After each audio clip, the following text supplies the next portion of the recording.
Welcome to the shadowy realm where medieval alchemy danced between salvation and damnation, where learned men toiled in secret chambers pursuing forbidden knowledge that could either transform base metals into gold or condemn their very souls to eternal torment. Before we venture into these dark corners of history, I'm curious to know where you're joining me from tonight and what time it is in your corner of the world. Whether you're settling in for the evening in Prague or greeting the dawn in Tokyo, I'm grateful to have you here for this journey into one of history's most misunderstood arts. If you find yourself drawn to these explorations of humanity's darker chapters, that subscribe button awaits your touch, ensuring you never miss our descents into the forgotten realms of the past. Now, dim the lights, and let your mind wander with me to a time when the boundary between science and sorcery was razor thin, and a single misstep could mean the difference between enlightenment and the executioner's block. The medieval world was a place of profound contradictions, where the light of knowledge flickered precariously against the overwhelming darkness of ignorance and superstition.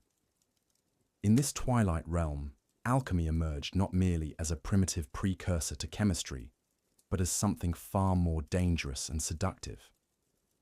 It was a forbidden art that promised to unlock the very secrets of creation itself, to transmute not only metals, but the human soul. Picture, if you will, a stone chamber hidden beneath the foundations of a monastery.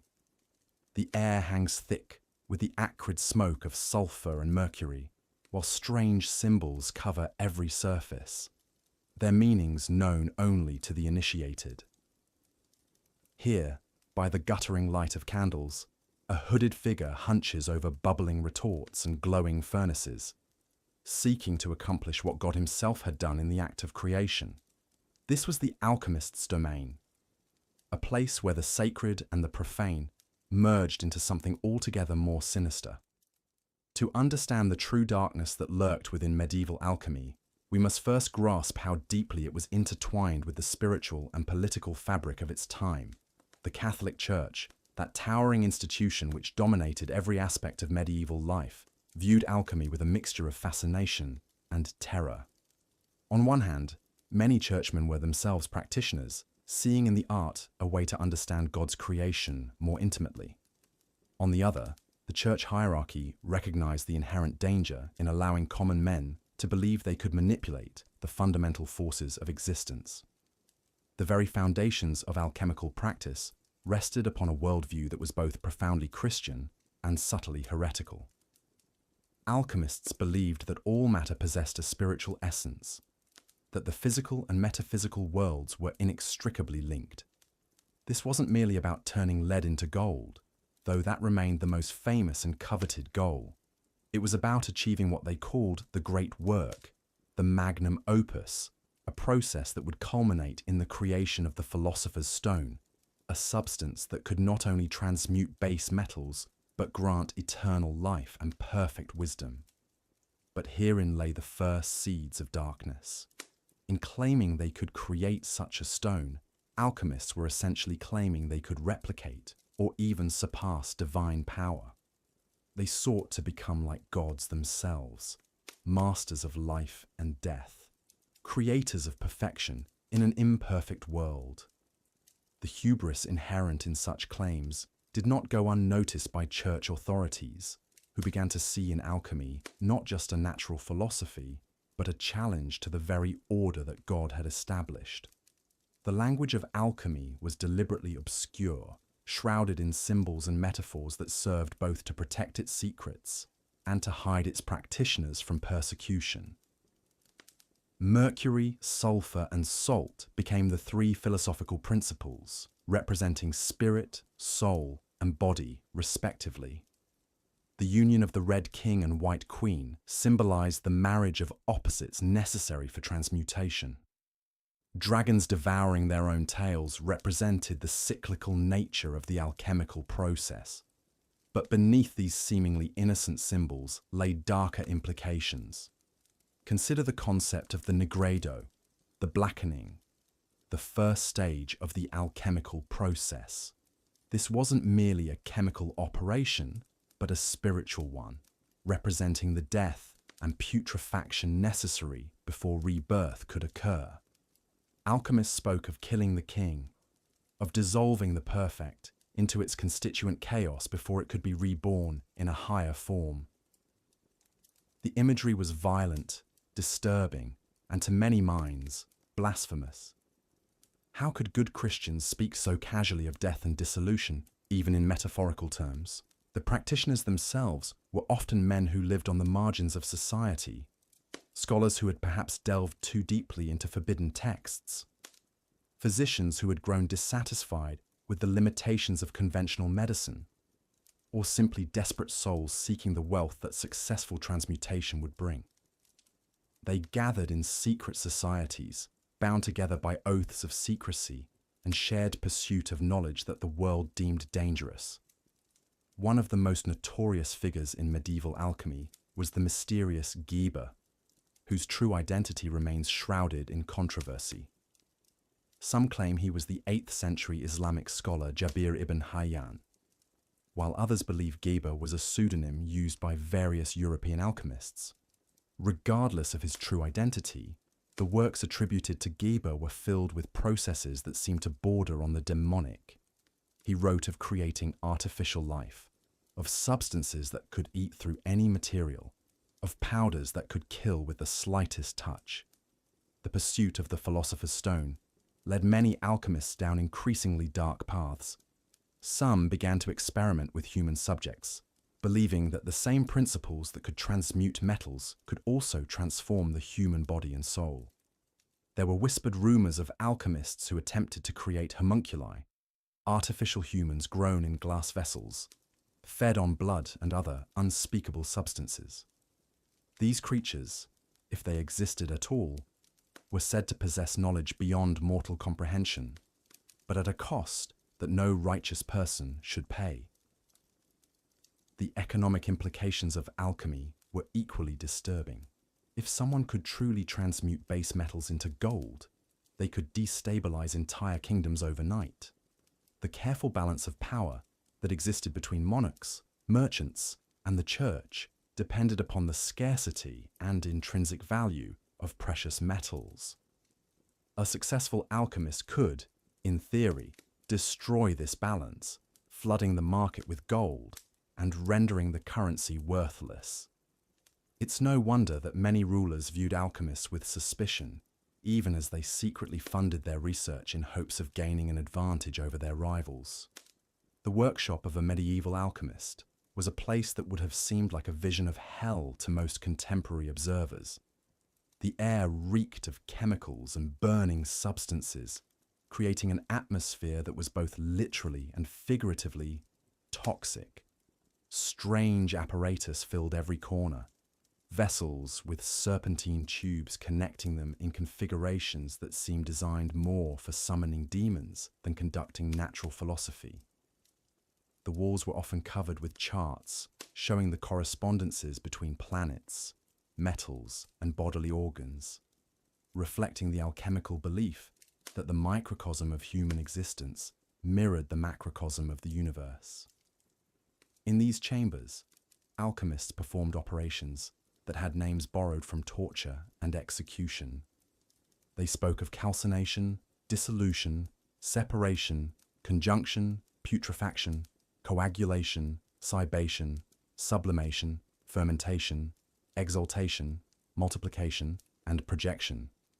Each stage required specific conditions, precise timing, and often dangerous substances. Mercury, that quicksilver metal that seemed to exist between liquid and solid states, was particularly prized and particularly dangerous. Its vapors could drive men mad, causing tremors, memory loss, and eventually death. The social status of alchemists was precarious at best, while some, like Albertus Magnus and Roger Bacon, were respected scholars who pursued alchemy alongside their other studies. Many practitioners existed in a grey area between respectability and criminality. They were often accused of fraud, particularly when their promised transmutations failed to materialize. Kings and nobles who had funded alchemical research sometimes turned violently against their former protégés when the gold failed to appear. viewing them as charlatans who had stolen royal funds under false pretenses. The connection between alchemy and magic was always present, lurking beneath the surface of even the most scholarly treatises. Alchemists claimed their art was natural philosophy, but their methods often involved rituals that seemed indistinguishable from magical practices. They worked according to astrological timing, believing that the positions of planets and stars influenced the success of their operations. They inscribed their vessels with symbols that bore uncomfortable resemblances to the sigils used in demonic summoning. They burned incenses and recited incantations that could easily have been mistaken for spells. Perhaps most disturbing of all was the way alchemy began to influence medical practice. Physician alchemists like Paracelsus claimed that the same principles that governed the transmutation of metals could be applied to healing the human body. They created medicines of unprecedented potency, substances that could cure diseases that had previously been considered hopeless. But these same medicines were often poisons in larger doses, and the line between healing and harming became increasingly blurred. The pursuit of the elixir of life, that legendary substance that could grant immortality, led some alchemists to experiment with increasingly exotic and dangerous materials. They distilled the blood of young men, believing it contained the essence of vitality. They sought to extract the quintessence from precious stones, plants, and even human remains. Some claim to have discovered methods for preserving the body indefinitely, creating what they called the philosophical mercury that could prevent decay and death. But perhaps the darkest aspect of medieval alchemy was its relationship with power and corruption. Kings and princes who sought alchemical knowledge weren't primarily interested in advancing human understanding. They wanted weapons. They wanted gold. They wanted the ability to control and dominate their enemies. The knowledge that alchemists possessed could be used to create poisons that left no trace, explosives that could bring down castle walls, or acids that could eat through the strongest armor. The famous alchemist John Dee, who served as an advisor to Queen Elizabeth there, exemplified this dangerous intersection of knowledge and power. Dee claimed to communicate with angels through his crystal ball, receiving instructions for alchemical operations that would grant England dominion over the entire world. His influence over the Queen was so great that many suspected him of using alchemical means to enchant her, bending her will to his own purposes through supernatural means. The workshop practices of medieval alchemists often involved procedures that seemed designed to blur the line between the scientific and the supernatural. They would begin their work only at certain phases of the moon, believing that lunar influences affected the success of their operations. They performed elaborate purification rituals, not just of their materials but of themselves, fasting and praying for days before attempting important transmutations. Some claimed that the presence of a pregnant woman or a menstruating woman could completely ruin an operation, reflecting the deep misogyny that permeated medieval society. The materials used in alchemical operations were often chosen as much for their symbolic significance as for their chemical properties. Cinnabar, with its brilliant red color, represented the blood of the earth. Antimony, which could purify gold while destroying other metals, became a symbol of spiritual purification through trial. Lead, the basest of metals, represented the fallen state of humanity, while gold symbolized divine perfection. These correspondences weren't merely poetic. Alchemists believed they reflected fundamental truths about the nature of reality. The process of creating the philosopher's stone was said to take years or even decades, requiring not just technical skill, but spiritual development on the part of the alchemist. Many practitioners claimed that the stone could only be created by someone who had achieved a state of moral and spiritual perfection, someone who had overcome the base desires of human nature, just as the stone overcame the base nature of common metals.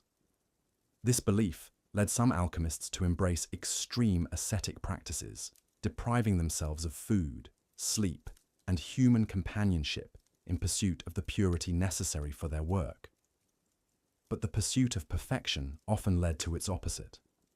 Cut off from normal human society, working in isolation with dangerous materials and exposed to toxic fumes, many alchemists began to exhibit signs of madness. They became obsessed with their work to the exclusion of all else, neglecting their families, their health, and their souls.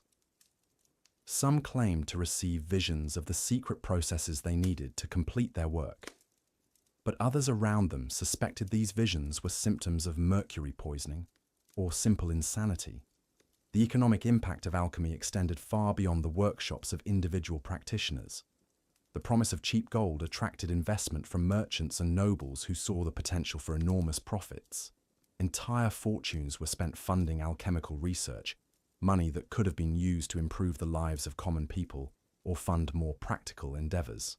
When these investments inevitably failed, the economic consequences rippled throughout society, contributing to the financial instability that plagued much of medieval Europe. The relationship between alchemy and the emerging universities was complex and often hostile. While some scholars embraced alchemical studies as a legitimate branch of natural philosophy, others viewed it as a corruption of true learning. The universities were supposed to be places where knowledge was shared openly, but alchemy demanded secrecy. Academic debates were meant to be conducted through rational argument, but alchemical disputes often involved accusations of incompetence, fraud, or even demonic influence. The tools and apparatus used by medieval alchemists were marvels of ingenuity, but they were also instruments of potential destruction. The athanor, or philosopher's furnace, could reach temperatures that no ordinary fire could match, hot enough to melt metals that had never been liquefied before. The pelican, a vessel designed for continuous circulation of liquids, could concentrate substances to dangerous levels of potency. The alembic, used for distillation, could separate the most volatile and reactive components from apparently stable compounds. These devices weren't just laboratory equipment, they were sources of power that could be turned to destructive purposes. The same techniques used to purify metals could be used to concentrate poisons. The same furnaces used for transmutation could be used to create weapons of unprecedented destructive capability. Some alchemists openly boasted of their ability to create Greek fire, that legendary incendiary weapon that could burn on water and couldn't be extinguished by conventional means. The secrecy that surrounded alchemical practice wasn't just about protecting trade secrets. It was about survival. In a world where the church could condemn someone as a heretic for holding the wrong opinions about transubstantiation, the alchemical claim to be able to transform substances at their fundamental level was inherently dangerous. The Inquisition kept careful watch on alchemical practitioners, always ready to investigate claims of demonic influence or heretical beliefs. The coded language that alchemists used to describe their processes served multiple purposes. It protected them from persecution by making their work incomprehensible to outsiders. It also created a sense of exclusivity and mystery that attracted new practitioners. But perhaps most importantly, it allowed them to make claims that couldn't be easily tested or disproven. When an alchemical operation failed, the practitioner could always claim that the failure was due to misunderstanding the coded instructions rather than to any fundamental flaw in the theory. The influence of alchemy on medieval medicine was particularly troubling. Physician alchemists claimed that diseases were caused by imbalances in the body's fundamental principles, just as impure metals were caused by imbalances in their elemental composition. This led to treatments that were often more dangerous than the diseases they were meant to cure. Patients were given preparations containing mercury, arsenic, and other toxic substances, justified by the belief that these poisons could be transformed into medicines through proper alchemical preparation.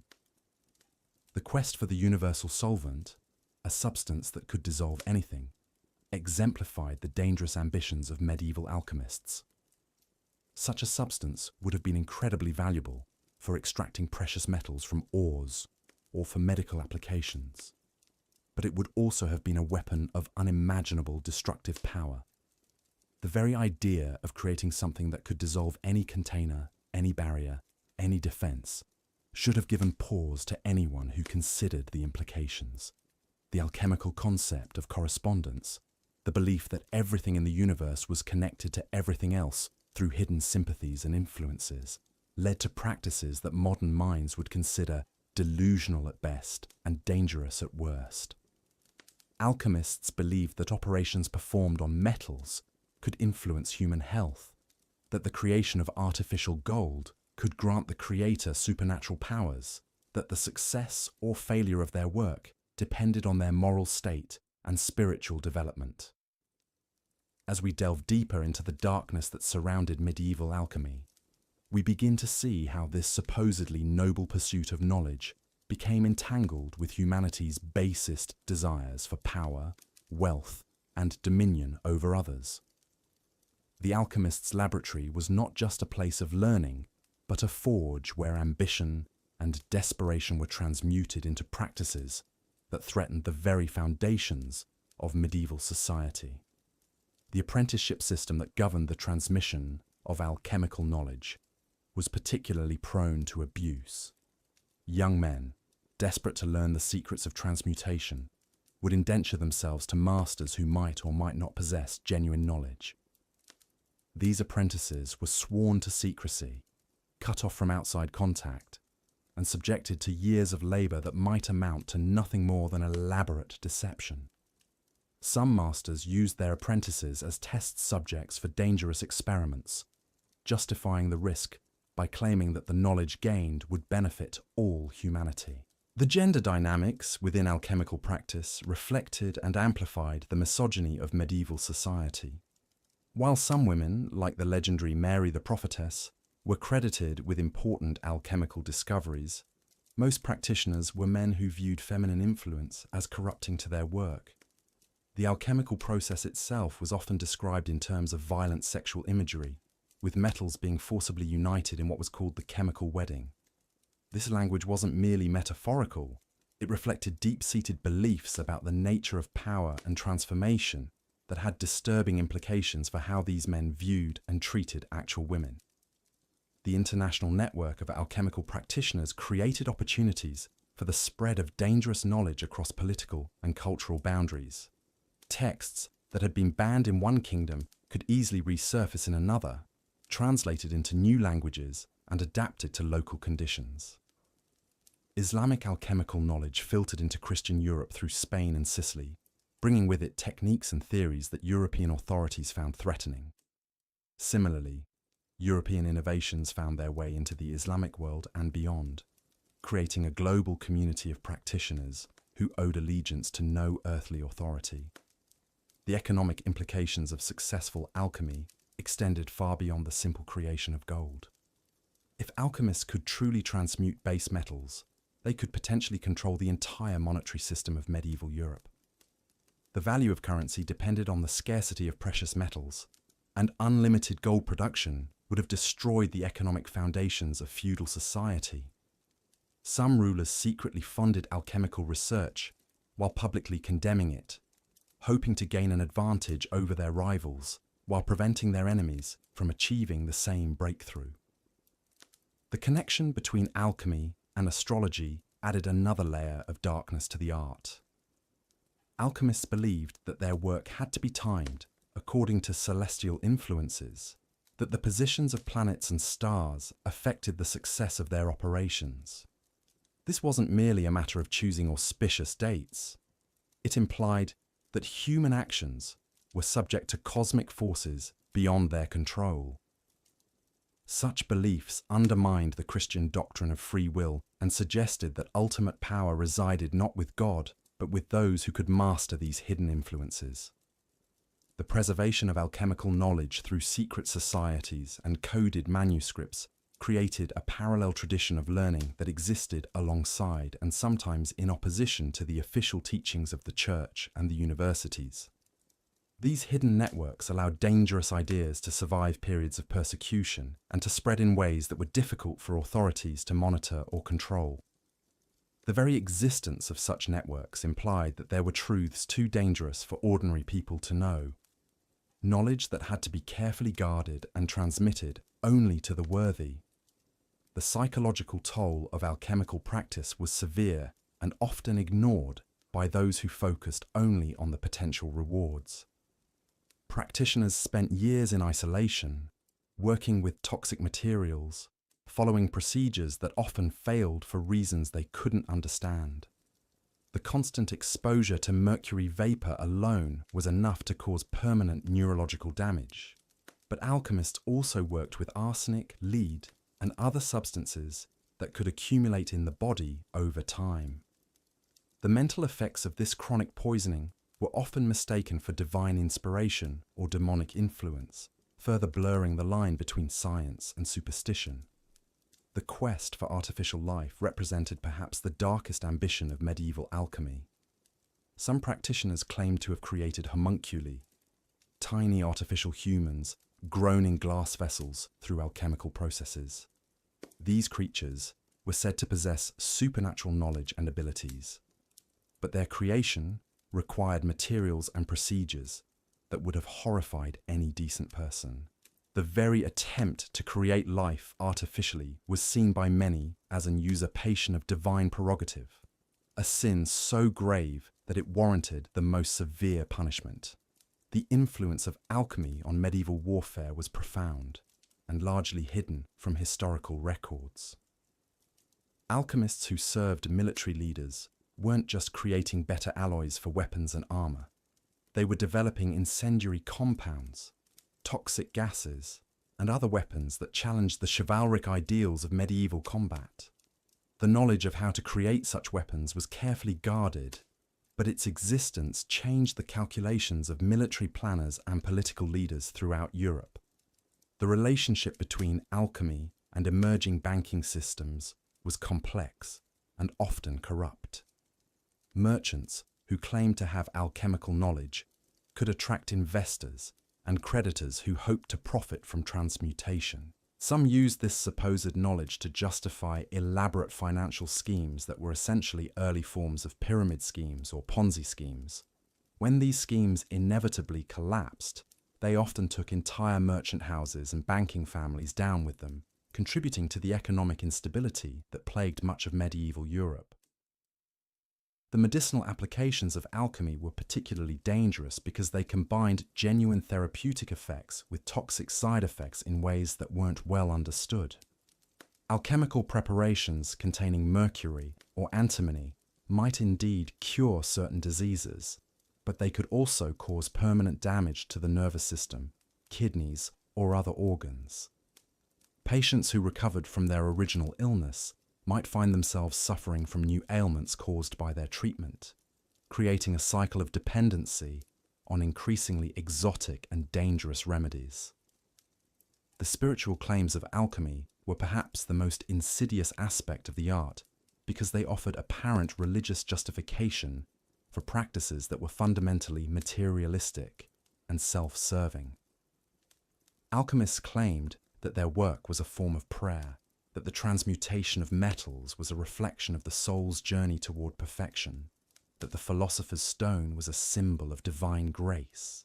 These claims allowed them to present their pursuit of wealth and power as a form of religious devotion, making it more difficult for church authorities to condemn their activities without appearing to oppose spiritual development itself.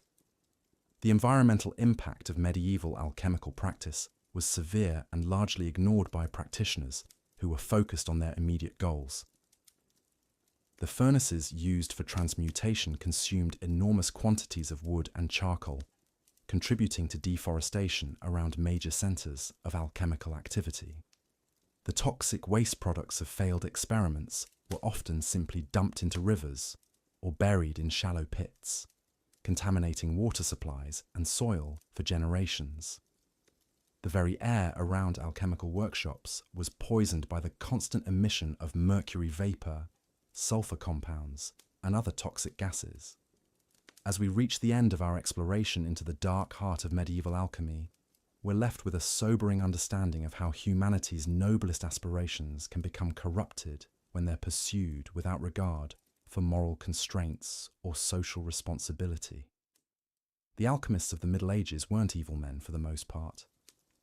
They were seekers of knowledge, driven by curiosity and ambition, hoping to unlock secrets that would benefit all humanity. But their methods, their secrecy, and their willingness to ignore the potential consequences of their work created a tradition that was as dangerous as it was alluring.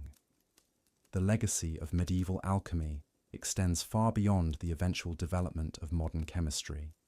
It established patterns of secretive research, of knowledge hoarded by elites, of technological development pursued without regard for its social implications. These patterns would resurface again and again throughout history, from the alchemical workshops of the Renaissance to the secret laboratories of the atomic age.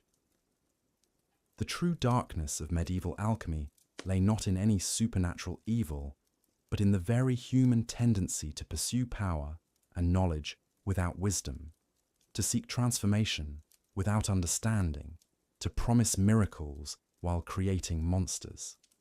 In their quest to transmute base metals into gold, the alchemists of the Middle Ages revealed something far more disturbing: the ease with which noble intentions can be corrupted, and the terrible price that society pays when brilliant minds pursue their ambitions without restraint. As you drift off to sleep tonight, perhaps you'll dream of those long-ago workshops, filled with flickering flames and bubbling retorts, where men in robes bent over their mysterious work. But remember that the real horror of medieval alchemy wasn't in its failures, but in its partial successes, the moments when practitioners glimpsed genuine power and chose to pursue it regardless of the cost. The medieval world was shrouded in mystery, but none more perilous than the shadowy practice of alchemy. While most peasants toiled in the fields under the watchful eye of their lords, a select few dared to delve into forbidden knowledge that promised untold power. These weren't the learned scholars of great universities, but desperate souls dwelling on the fringes of society, conducting their experiments in hidden cellars and abandoned monasteries, far from the prying eyes of church authorities. You see, by the 14th century, alchemy had evolved far beyond the simple transmutation of base metals into gold. It had become something darker, something that threatened the very foundations of medieval society. The alchemists of this era weren't content with mere wealth. They sought the ultimate prize, the creation of life itself, the power to cheat death, and dominion over the natural world that God had ordained. Consider the case of Brother Marcus, a Benedictine monk who abandoned his vows in 1347 to pursue the great work. In the dank cellars beneath the ruins of an abandoned priory, he constructed an elaborate laboratory filled with glass vessels, furnaces, and arcane instruments. His journals, discovered centuries later, reveal experiments that would make even modern scientists recoil in horror.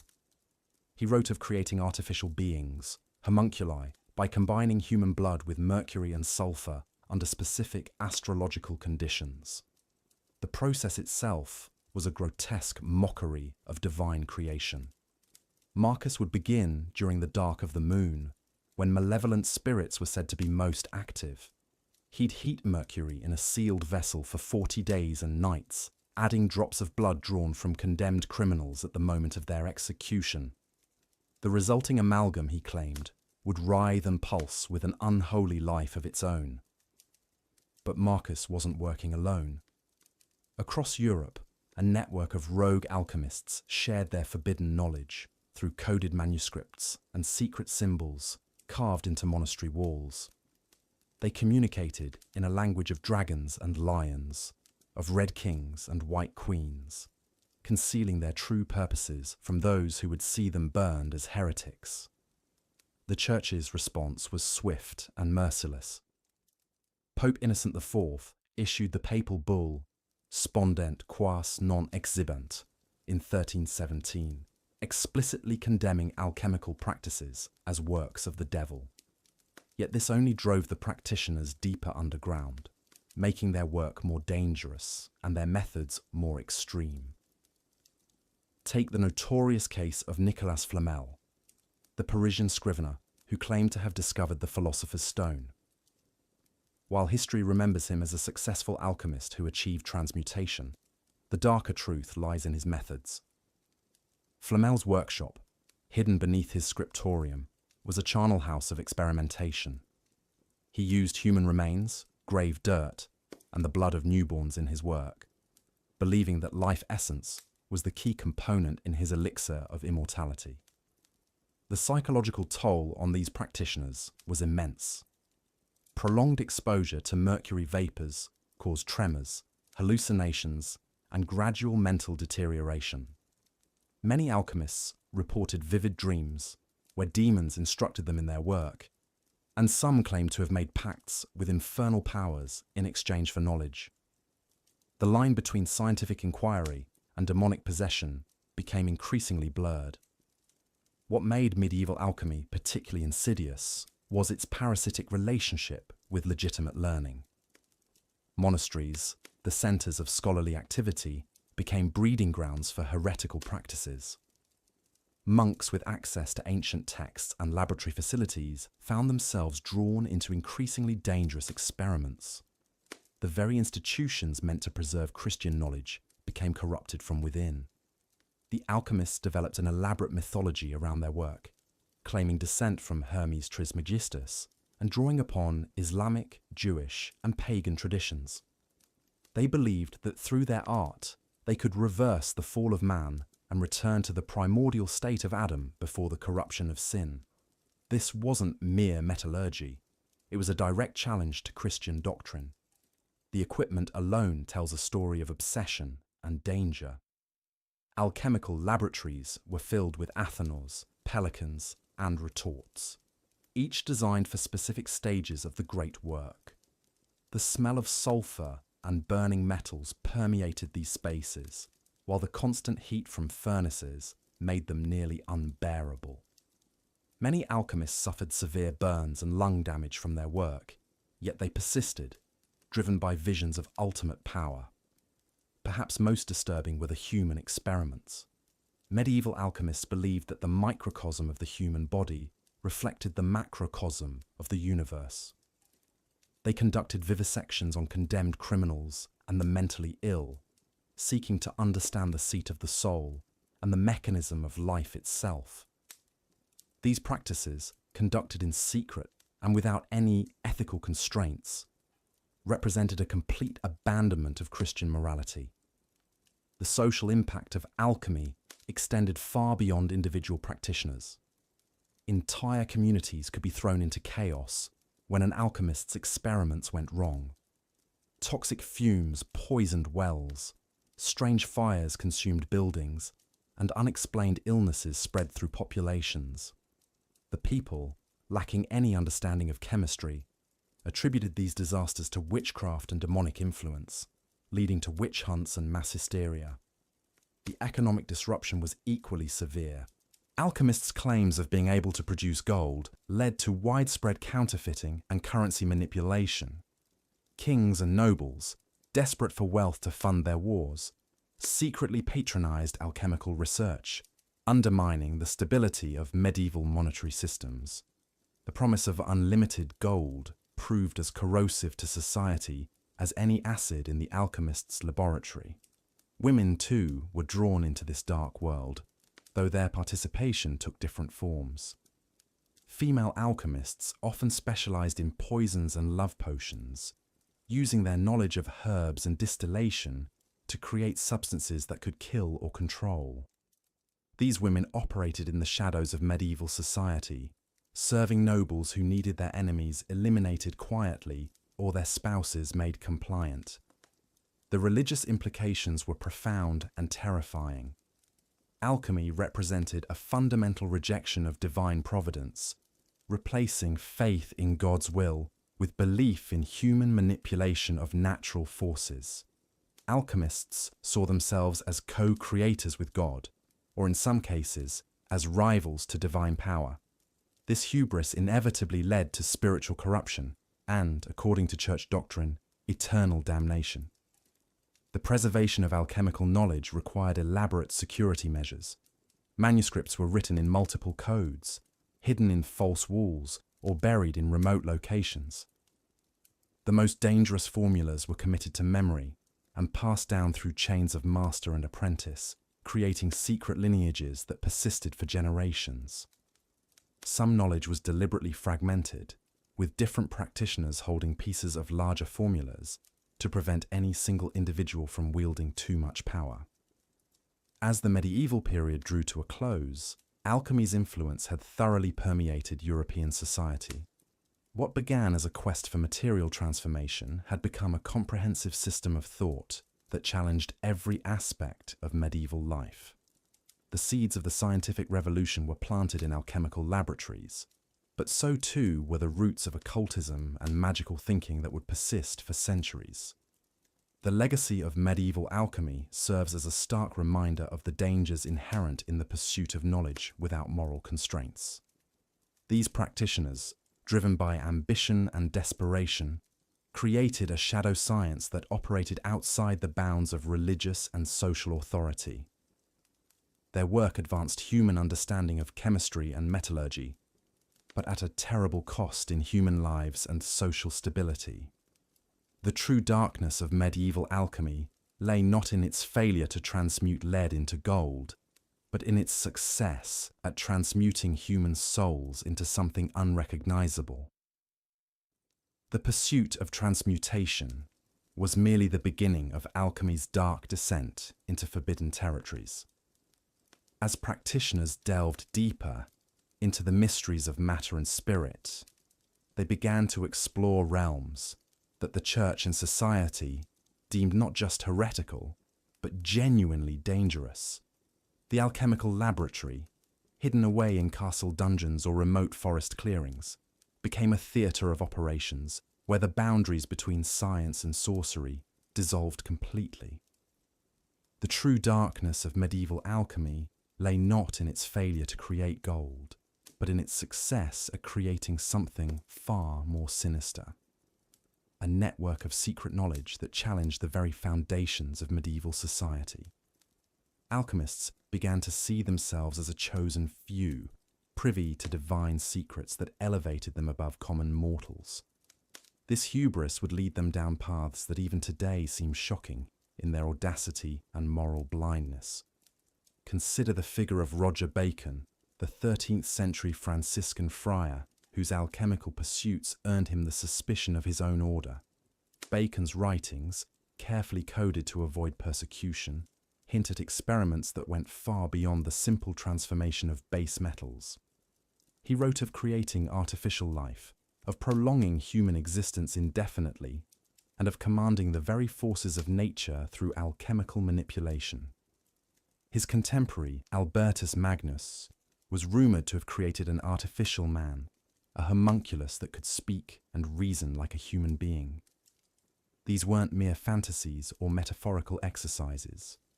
Medieval alchemists genuinely believed they could create life from lifeless matter, and they pursued this goal with a dedication that bordered on obsession. The process of creating a homunculus, as described in alchemical texts, involved combining human bodily fluids with various metals and minerals, then subjecting the mixture to precise heating and cooling cycles over periods of months or even years. The ethical implications of such experiments were either ignored or rationalized away through elaborate theological justifications. The alchemical pursuit of immortality proved even more dangerous. Unlike modern medical research, which seeks to extend healthy human life, medieval alchemists often pursued immortality through means that required the exploitation or destruction of others. The legendary Philosopher's Stone was said by some practitioners to require human sacrifice for its creation. Nicolas Flamel, perhaps the most famous alchemist of the medieval period, was rumoured to have achieved immortality through his alchemical work, but whispers followed him throughout his life about the true source of his longevity. These whispers weren't entirely unfounded. Alchemical texts from the period contain disturbing references to the use of human blood organs, and other bodily materials in various experiments. The line between alchemy and necromancy became increasingly blurred as practitioners sought to harness the life force itself. Some alchemists claimed that the essence of youth could be extracted from the young and transferred to the aged, leading to horrifying experiments that would not be out of place in the darkest horror stories. The secrecy that surrounded these practices only intensified their sinister nature. Alchemists developed elaborate systems of symbols, codes, and metaphors to conceal their work from prying eyes. What appeared to be a recipe for transmuting lead into gold might actually be instructions for creating deadly poisons or performing ritual magic. The famous alchemical symbol of the Ouroboros, the serpent eating its own tail, took on new meaning when understood as a representation of the endless cycle of destruction and creation that alchemists sought to master. This culture of secrecy bred its own darkness. Alchemical societies became closed circles where moral boundaries were gradually eroded through peer pressure and shared complicity. Young apprentices were slowly introduced to increasingly questionable practices, their consciences numbed through a combination of intellectual rationalization and gradual exposure to horror. The pursuit of knowledge became an end in itself, divorced from any consideration of human cost or moral consequence. The economic motivations behind alchemy also contributed to its corruption. Wealthy patrons, desperate for gold or eternal life, provided funding for experiments with few questions asked about methodology. Alchemists found themselves in the position of having to produce results, regardless of the means required. This pressure led to increasingly desperate and dangerous experiments, as practitioners risked everything in pursuit of the ultimate prize. The social isolation of alchemists further contributed to their moral decay. Rejected by mainstream society and condemned by the church, they formed their own communities with their own ethical standards. What would have been unthinkable to a normal medieval citizen became routine within alchemical circles. The taking of human life for experimental purposes, the theft of corpses from graveyards, the kidnapping of children for horrific rituals, all of these became acceptable within the twisted logic of alchemical pursuit. Perhaps most disturbing of all was the way that genuine scientific discovery became intertwined with these dark practices. Alchemists did make real advances in chemistry, metallurgy, and medicine. They developed new techniques for distillation, discovered new chemical compounds, and advanced understanding of natural processes. But these legitimate achievements were inseparable from the darker aspects of their work, creating a body of knowledge that was simultaneously valuable and cursed. The apparatus used in these experiments tells its own story of descent into darkness. Alchemical laboratories were filled with strange devices designed not just for chemical processes, but for the manipulation of life itself. Distillation equipment was modified to process human blood and other bodily fluids. Furnaces were designed to accommodate materials that no legitimate craftsman would ever handle. Glass vessels bore symbols and inscriptions that had nothing to do with chemistry and everything to do with summoning and binding supernatural forces. The psychological toll on the alchemists themselves was severe. Many showed signs of what we would now recognize as severe mental illness, brought on by exposure to toxic substances, social isolation, and the cognitive dissonance of pursuing knowledge through increasingly immoral means. Their writings from later periods often show paranoia, grandiosity, and a complete disconnection from normal human empathy. They began to see other people not as fellow human beings, but as sources of raw materials for their experiments. The corruption spread beyond individual alchemists to contaminate entire networks of practitioners. Secret societies developed that were devoted not to the advancement of knowledge, but to the accumulation of power through alchemical means. These groups infiltrated royal courts, merchant guilds, and even religious institutions, using their hidden knowledge to manipulate events from behind the scenes. The very secrecy that protected them from persecution also allowed them to operate without oversight or accountability. As these networks grew in power and influence, they began to pose a genuine threat to social stability. Kings and nobles who had once patronized alchemists began to fear them, realizing too late that they had unleashed forces beyond their control. The knowledge that alchemists possessed could be used not just to create gold, but to create poisons undetectable by any known means, to influence minds through chemical manipulation, and to bring about death or madness in enemies from a distance. The environmental impact of alchemical practices was also severe, though little understood at the time. The pursuit of transmutation required the use of mercury, lead, arsenic, and other toxic substances in quantities that contaminated entire regions around alchemical laboratories. Wells were poisoned, soil was rendered barren, and wildlife died in large numbers. The alchemists themselves often suffered from heavy metal poisoning, which may have contributed to their increasingly erratic behavior and moral blindness. The ultimate tragedy of medieval alchemy was not its failure to achieve its stated goals, but its success in demonstrating the depths to which human beings could sink in pursuit of knowledge and power. The practitioners who began as seekers after truth ended as merchants of death. Their laboratories transformed from places of learning into chambers of horror. The secret rites. How medieval alchemists served forbidden masters. But even as they pursued these grandiose dreams of transmutation and enlightenment, many alchemists found themselves drawn into darker territories.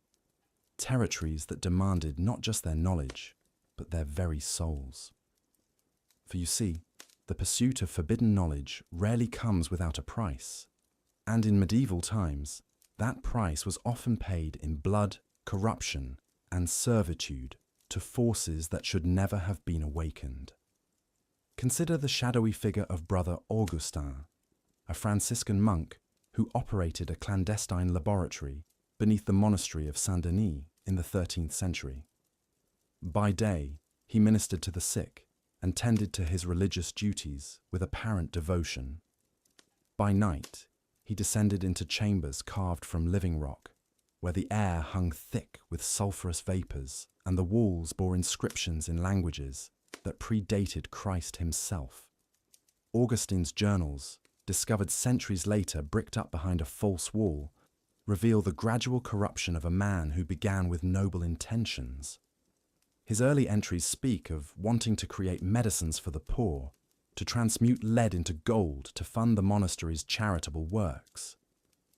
You see, Augustine had made contact with something through his alchemical workings, something that offered him power beyond his wildest dreams, but demanded ever greater sacrifices in return. At first, it was simple enough. A few drops of his own blood mixed into the crucible. The sacrifice of laboratory animals during specific lunar phases.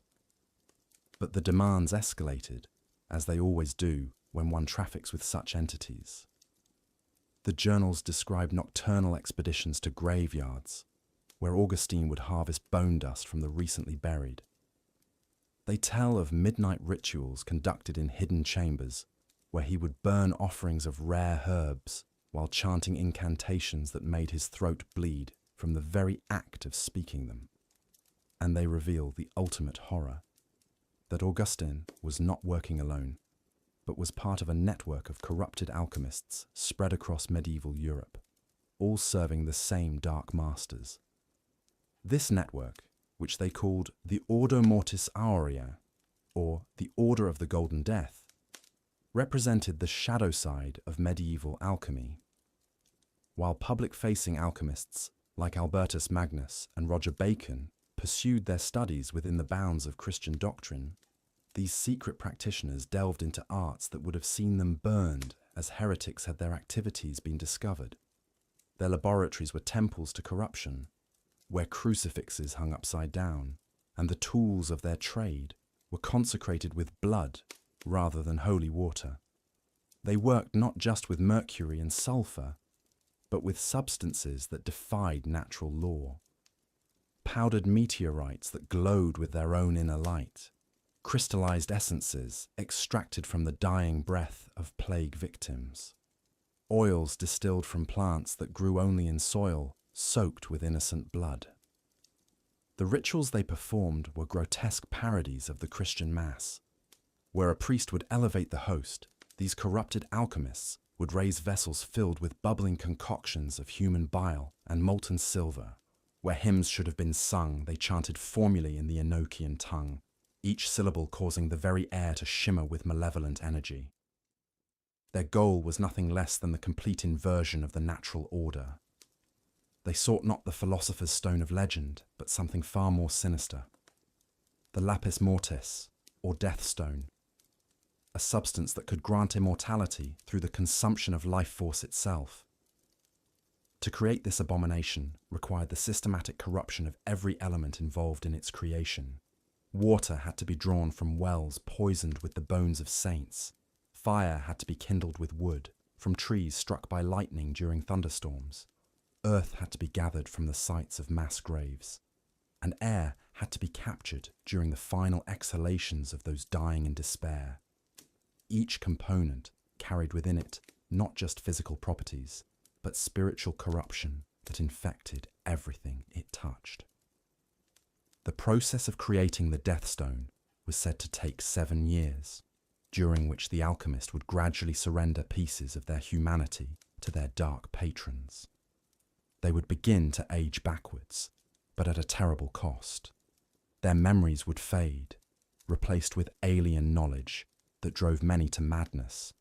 Their bodies would become vessels for entities from beyond the veil, sharing space with consciousnesses that viewed human suffering as a form of entertainment.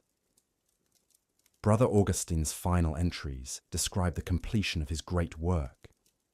He writes of the moment when the Death Stone finally coalesced in his crucible, a sphere of absolute blackness that seemed to devour light itself. But his triumph was short-lived. The journal ends abruptly with a single line repeated dozens of times. They have come to collect. They have come to collect. When his body was found 3 days later, it had been aged to dust while still maintaining its human form. A gentle touch was enough to reduce him to a pile of grey powder, leaving only his robes and the terrible knowledge contained within his hidden laboratory. The Order of the Golden Death did not die with Augustin. If anything, his fate served as a cautionary tale that only made the surviving members more careful in their activities. They developed elaborate codes for communicating with one another, hidden within seemingly innocent alchemical treatises. They created safe houses in major cities where members could find sanctuary when their activities attracted unwanted attention. And they recruited new members from among the desperate and the ambitious, those who would willingly trade their souls for a taste of forbidden power. These recruiting efforts often targeted young alchemists who had shown promise but lacked the resources to pursue their studies through legitimate means. The Order would approach them through intermediaries, offering access to rare texts and materials that could not be obtained through normal channels. The initial requests seemed harmless enough. Copy this formula. Test this procedure. Report your results through the designated channels. But with each task completed, the young alchemist would find themselves drawn deeper into the Order's web of corruption. The formulas they copied contained hidden meanings that only became clear when combined with others. The procedures they tested required increasingly questionable materials, and the results they reported were used to further the Order's ultimate goal of opening permanent gateways between our world and the realms of their dark patrons. One such recruit was Elena of Padua, a brilliant young woman who had disguised herself as a man to study at the university. Her natural talent for alchemical work caught the attention of Order representatives, who saw in her both potential and vulnerability. Trapped between her desire for knowledge and the constant fear of discovery, Elena was particularly susceptible to their offers of assistance. They provided her with a private laboratory where she could work without fear of exposure. They gave her access to texts that had been banned by the church for centuries, and they offered her a chance to pursue the great work without the constant interference of male colleagues who questioned her right to study alongside them. What Elena didn't realize was that her new patrons were slowly corrupting her research. The texts they provided had been altered in subtle ways, introducing blasphemous elements into otherwise legitimate alchemical procedures. The laboratory they gave her was built over a site where the Order had conducted human sacrifices for decades, and the very walls were saturated with malevolent energy that influenced her thinking. Gradually, Elena's work began to change. Her early experiments with plant essences gave way to studies of animal humours.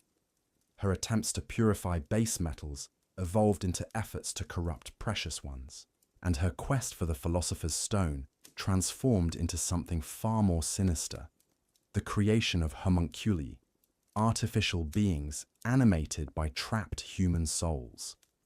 The process Elena developed was a masterpiece of corrupted alchemy. She would begin by creating a mixture of human blood, semen, and bone marrow, combined with specific minerals that could only be found in certain cursed locations. This mixture would be sealed in a glass vessel and buried in consecrated ground for 40 days and 40 nights, during which time Elena would perform daily rituals to imbue it with the necessary spiritual energy. When the vessel was finally unearthed, the contents would have transformed into a fleshy mass roughly the size and shape of a human infant. But this was not life as God intended it. The homunculus was animated by a human soul that had been torn from its natural path to the afterlife and bound to serve its creator. These souls, trapped in artificial flesh, were driven mad by their unnatural existence and became sources of immense suffering for all who encountered them. Elena created dozens of these abominations before she finally understood the true nature of her work. The realization came when she recognized the face of her first homunculus. It bore the features of her younger brother, who had died of plague the previous year. The Order had somehow captured his soul during its journey to the afterlife and provided it to Eleanor as raw material for her experiments. The horror of what she had done drove Eleanor to attempt to destroy her creations and expose the Order's activities to the church authorities. But the Order had anticipated this possibility. On the night she planned to flee Padua with evidence of their crimes, Elena was found in her laboratory, her body contorted in impossible ways and her face frozen in an expression of absolute terror. The official cause of death was recorded as heart failure brought on by excessive study, but those who found her noted that every glass vessel in the laboratory had been shattered from the inside, as if something had tried desperately to escape.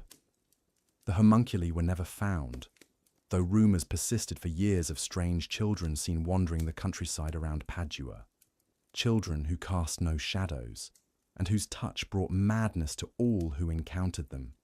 Stories like Eleanor's were whispered in the secret corners of medieval society, serving as warnings to those who might be tempted to pursue knowledge at any cost. But for every alchemist who heeded these warnings, there were others who saw them as challenges to be overcome. The lure of forbidden power proved too strong for many to resist, and the Order of the Golden Death continued to grow throughout the medieval period. Their influence extended far beyond individual alchemists. They infiltrated royal courts, offering their services to kings and nobles who desired power over their enemies. They established secret schools where the children of the wealthy could be taught the dark arts alongside more conventional subjects.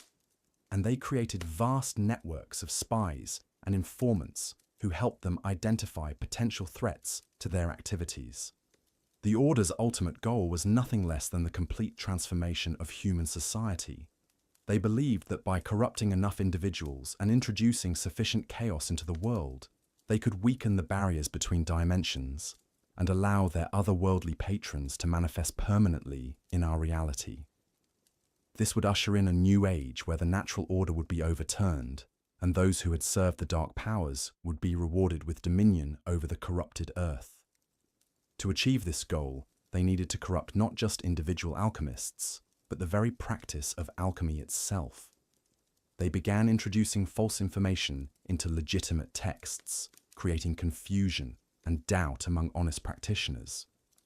They sponsored public demonstrations of alchemical procedures that ended in spectacular failures, discrediting the entire field in the eyes of secular authorities. And they spread rumors linking alchemy to heresy and witchcraft, ensuring that practitioners would be driven underground where the order could more easily control them. The order's most ambitious project was the creation of what they called the Magnum Maleficium, or Great Evil Work. This was to be a massive alchemical operation conducted simultaneously across multiple locations throughout Europe, designed to create a permanent rift in reality that would allow their patrons to cross over en masse. The ritual required precise coordination between dozens of corrupted alchemists, each performing their part of the greater working at exactly the right moment. The scale of preparation involved was staggering. Rare materials had to be gathered from across the known world.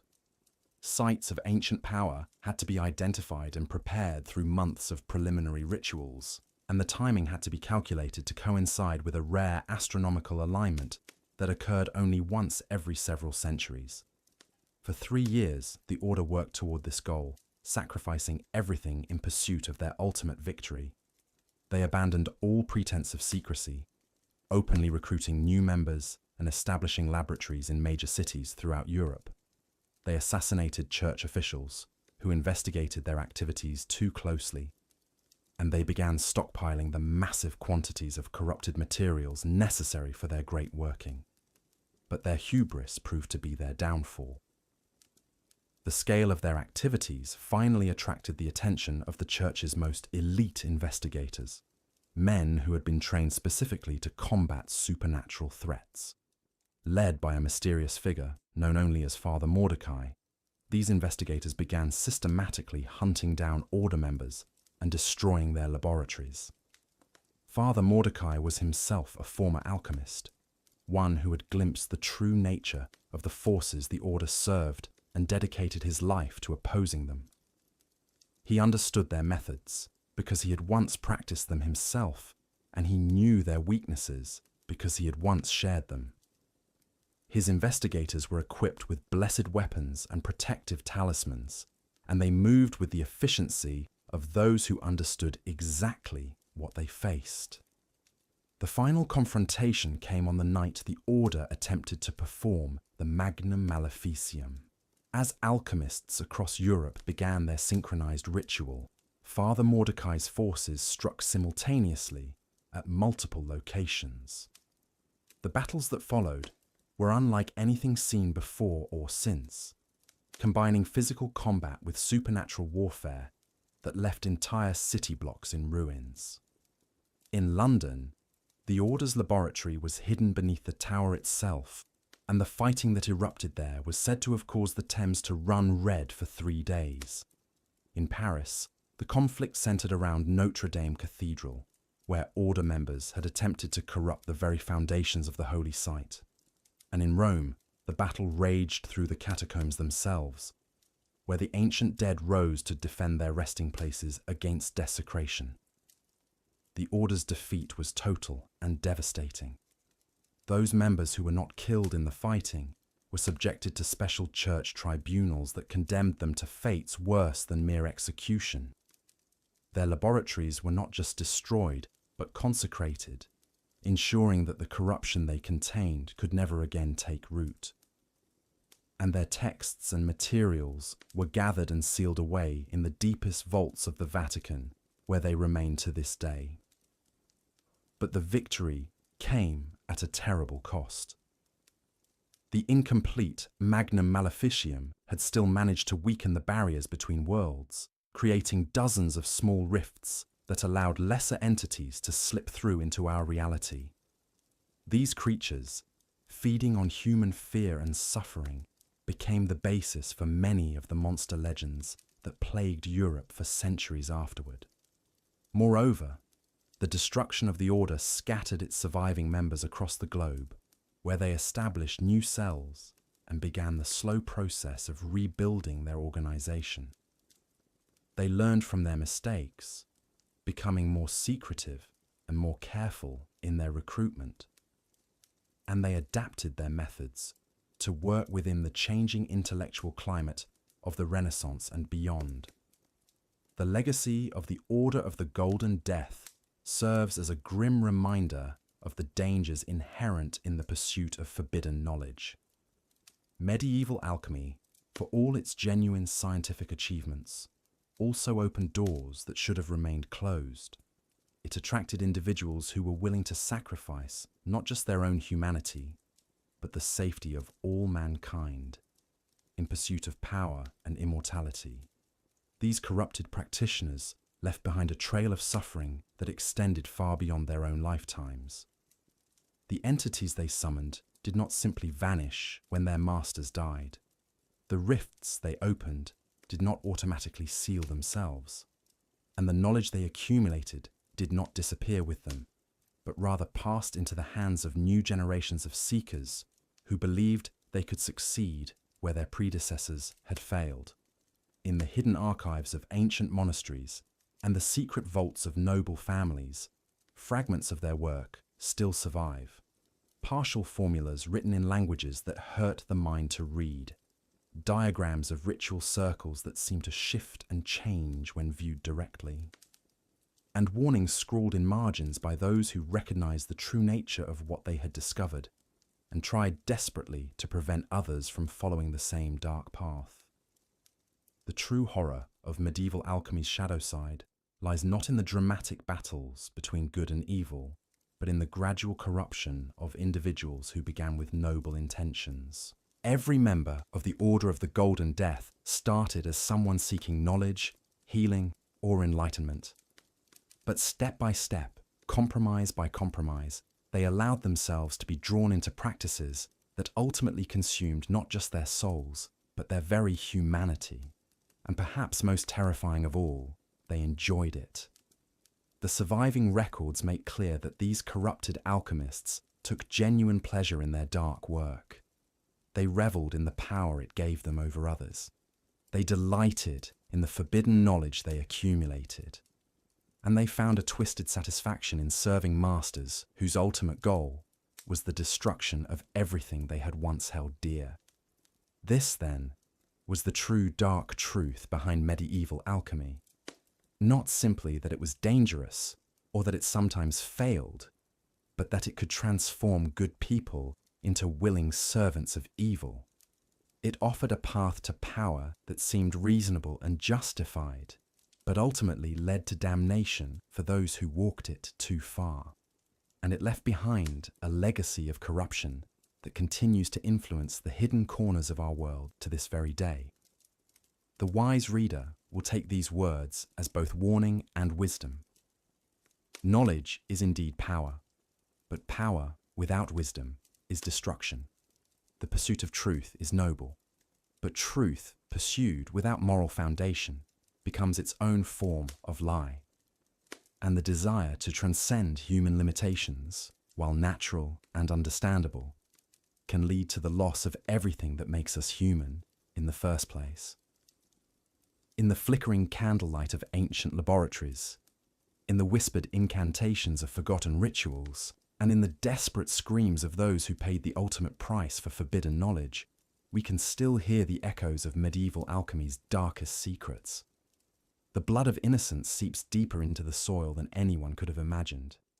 Behind the ritual circles and mystical symbols that common folk glimpsed in moonlit clearings lay a far more sinister truth. The Order of the Golden Death had successfully opened doorways that should never have been breached. From the void beyond came entities of such malevolence that even the most hardened alchemists recoiled in horror. These otherworldly beings demanded payment in the currency they valued most: human suffering and spiritual corruption. The Order, drunk on their newfound power, readily complied. They established underground chambers beneath monasteries and manor houses, spaces consecrated in reverse, where the screams of victims would never reach the surface. Here, they conducted experiments that would make the creation of homunculi seem like child's play. The the possessed alchemists began harvesting not just blood and organs, but the very essence of their victims' souls. They discovered methods to trap spiritual energy in crystalline matrices, creating what they called soul stones. These artifacts pulsed with trapped consciousness, the awareness of the murdered still intact within their glassy prisons. The stones became focal points for ritual magic of unprecedented power, but at a cost that would echo through generations. The corruption spread like a plague through the alchemical community. Masters who had spent decades seeking the philosopher's stone abandoned their noble pursuits for these darker arts. They learned to distill fear itself, to crystallize despair, to ferment hatred into potent elixirs that could drive entire populations to madness. The very air around their laboratories became thick with malevolent energy, causing birds to fall dead from the sky and crops to wither in nearby fields. As word of these abominations reached the church hierarchy, a secret war began to unfold. Inquisitors, armed with blessed silver and holy water, descended upon suspected alchemical strongholds, only to find chambers empty, save for the lingering stench of sulfur and the faint echo of otherworldly laughter.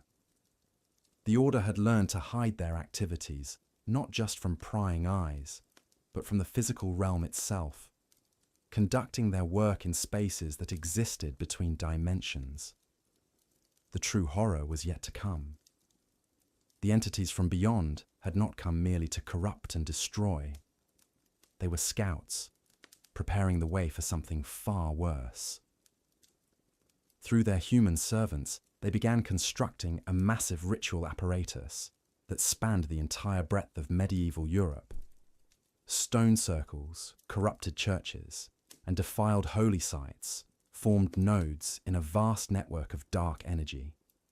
Each successful ritual, each innocent life claimed, each soul trapped in crystalline bondage, added power to this growing web of malevolence. The Order's ultimate goal was nothing less than the complete inversion of reality itself. They sought to tear open a permanent gateway between dimensions, allowing their otherworldly masters to pour into the mortal realm like a tide of living nightmare. The philosopher's stone, they had learned, was never meant to transform lead into gold. It was a key, a cosmic tool, designed to unlock the barriers between worlds and usher in an age of eternal darkness.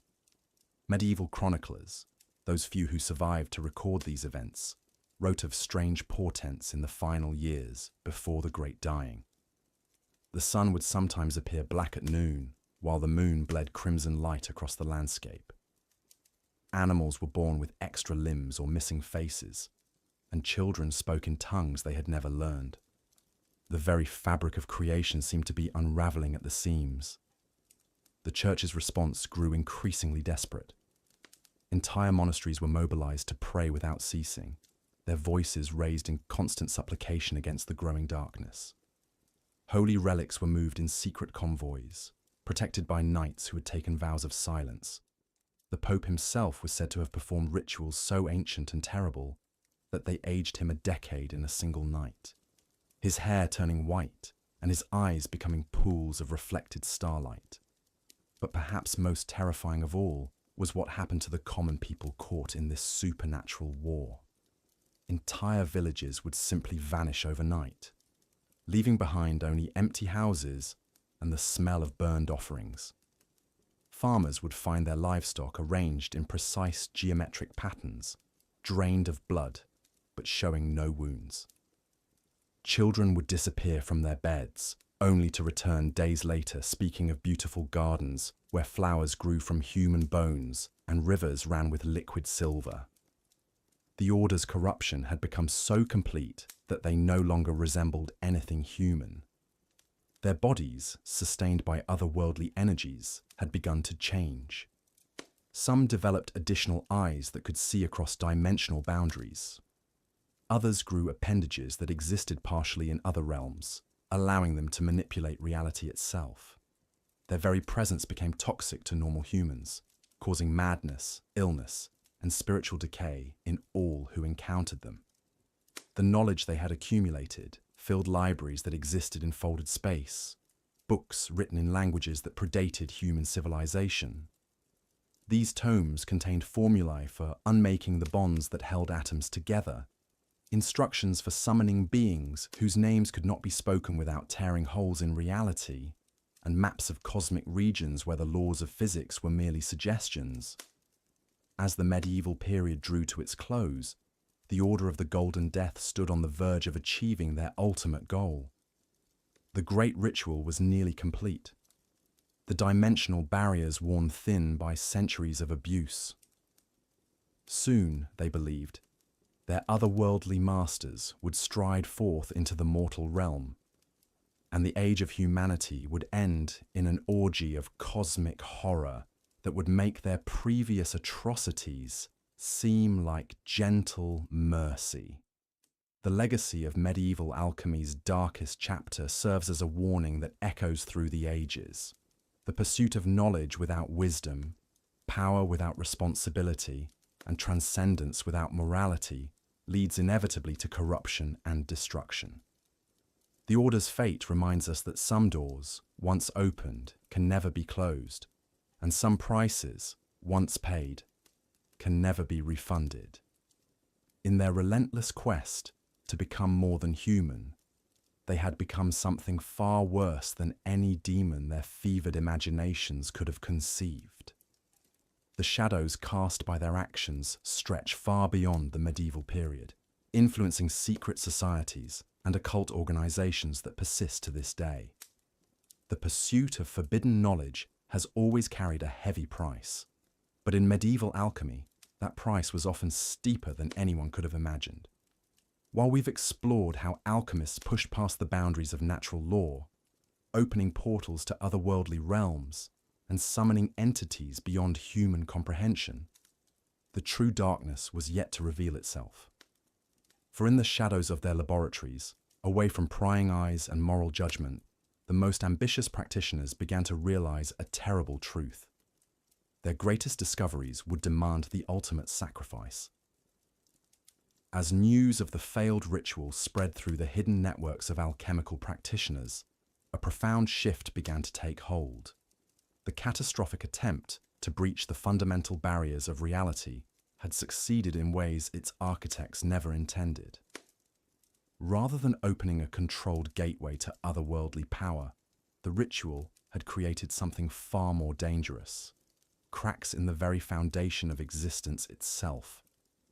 These fissures, invisible to ordinary sight but glaringly apparent to those versed in the hidden arts, began to leak energies that defied all understanding. The first signs were subtle. Practitioners working in laboratories hundreds of miles from the ritual site reported strange phenomena during their experiments. Transmutation circles would spontaneously ignite with colors that had no names. Philosophical mercury would writhe and move as if alive, forming patterns that hurt to look upon directly. Most disturbing of all, the homunculi that alchemists had labored so carefully to create began to exhibit behaviors that suggested they were no longer entirely under their creator's control. Brother Marcus, working in his hidden laboratory beneath the monastery of St. Aldrich, was among the first to document these changes. His journal entries from this period reveal a growing sense of unease as his carefully controlled experiments began to yield unpredictable results. Where once he could reliably transmute base metals into silver, now his furnaces produce substances that seem to exist in multiple states simultaneously. His homunculus, previously docile and obedient, began speaking in languages that predated human civilization, describing realms that existed beyond the normal boundaries of space and time. More troubling still were the reports filtering in from across Europe of alchemists simply vanishing from their laboratories. These weren't cases of practitioners fleeing persecution or abandoning their work in fear. These were complete disappearances, leaving behind laboratories filled with still bubbling retorts and half-completed transmutation circles. as if the alchemists had simply stepped out of existence mid-experiment. In some cases, witnesses reported seeing shadowy figures moving through the abandoned workspaces, beings that cast no reflection and left no footprints, methodically examining the abandoned work with obvious intelligence and purpose. The network of correspondence that had once allowed alchemists to share discoveries and collaborate on grand projects now carried increasingly desperate messages. Practitioners pleaded for guidance, for explanations of phenomena that seemed to violate even the most esoteric principles of their art. Some wrote of dreams that felt more real than waking life, visions of vast cosmic mechanisms grinding towards some incomprehensible purpose. Others described a growing sensation that they were being watched, not by human authorities, but by intelligences so alien that merely acknowledging their presence was enough to drive lesser minds to madness. He called for a gathering of the most accomplished practitioners, hoping to pool their knowledge and find some way to contain or reverse the damage that had been done. But even as he penned his urgent letters, Aldrich was discovering that his own understanding of alchemical principles was becoming increasingly unreliable. Formulas that had worked flawlessly for decades now produced results that defied all logic. His attempts to divine the future through scrying showed only darkness, an endless void that seemed to pull at his consciousness whenever he gazed too deeply into it. The gathering that Aldrich had hoped would save them never took place. 3 days before the scheduled meeting, his apprentice found the master's laboratory empty, save for a single transmutation circle drawn in what appeared to be liquid starlight.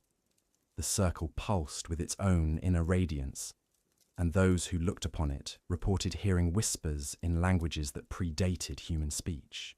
The apprentice, showing wisdom beyond his years, sealed the laboratory with iron bands inscribed with protective wards and fled Prague that very night. As the supernatural crisis deepened, those alchemists who remained began to understand that they faced a choice that would define not only their own fates, but potentially the fate of all human knowledge. They could abandon their life's work, destroy their laboratories, and burn their texts in hopes of containing the growing supernatural contagion. Or they could press forward, accepting that their pursuit of ultimate knowledge might require them to sacrifice not only their own humanity, but their very existence as they understood it. For many, the choice was made for them. Reports came of entire alchemical societies simply ceasing to exist overnight, their meeting halls found empty, their members vanished without a trace. But rather than being random disappearances, these seemed to follow a pattern.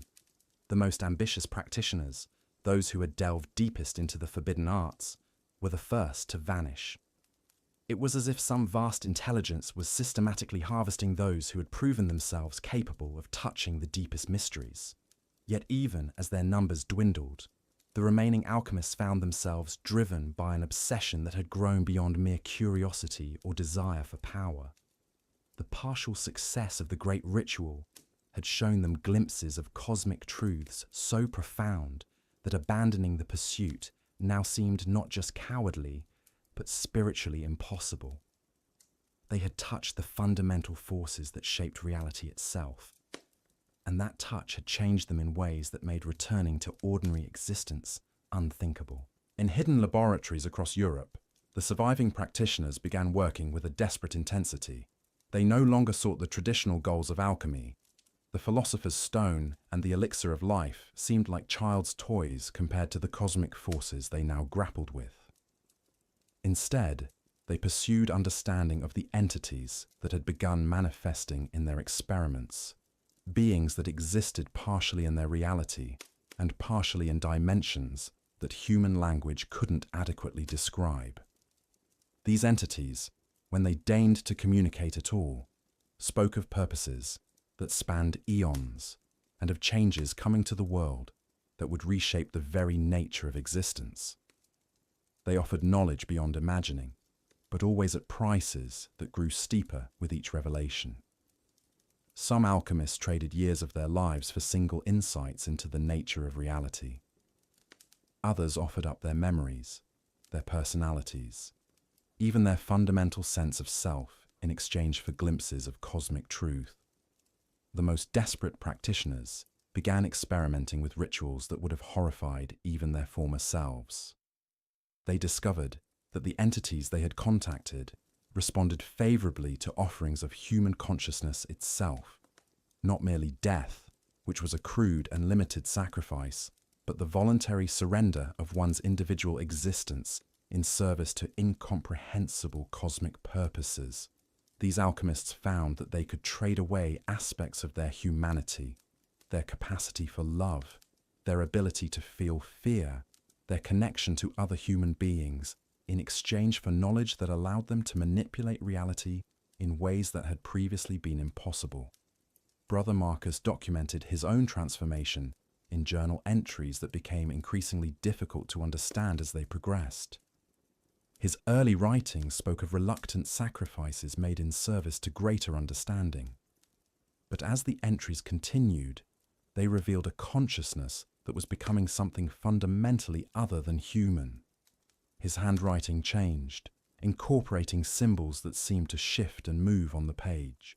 His language became increasingly abstract, describing experiences and insights that seemed to exist outside the normal boundaries of human perception. In his final entry, written in what appeared to be liquid mercury that somehow retained its metallic sheen on the parchment, Marcus described the completion of his transformation. He wrote of consciousness expanding beyond the confines of individual existence, of becoming part of a vast network of intelligences that spanned multiple dimensions. He expressed no regret for what he had lost, but rather joy at what he had become. The transformation of practitioners like Marcus represented the emergence of something entirely new in the world.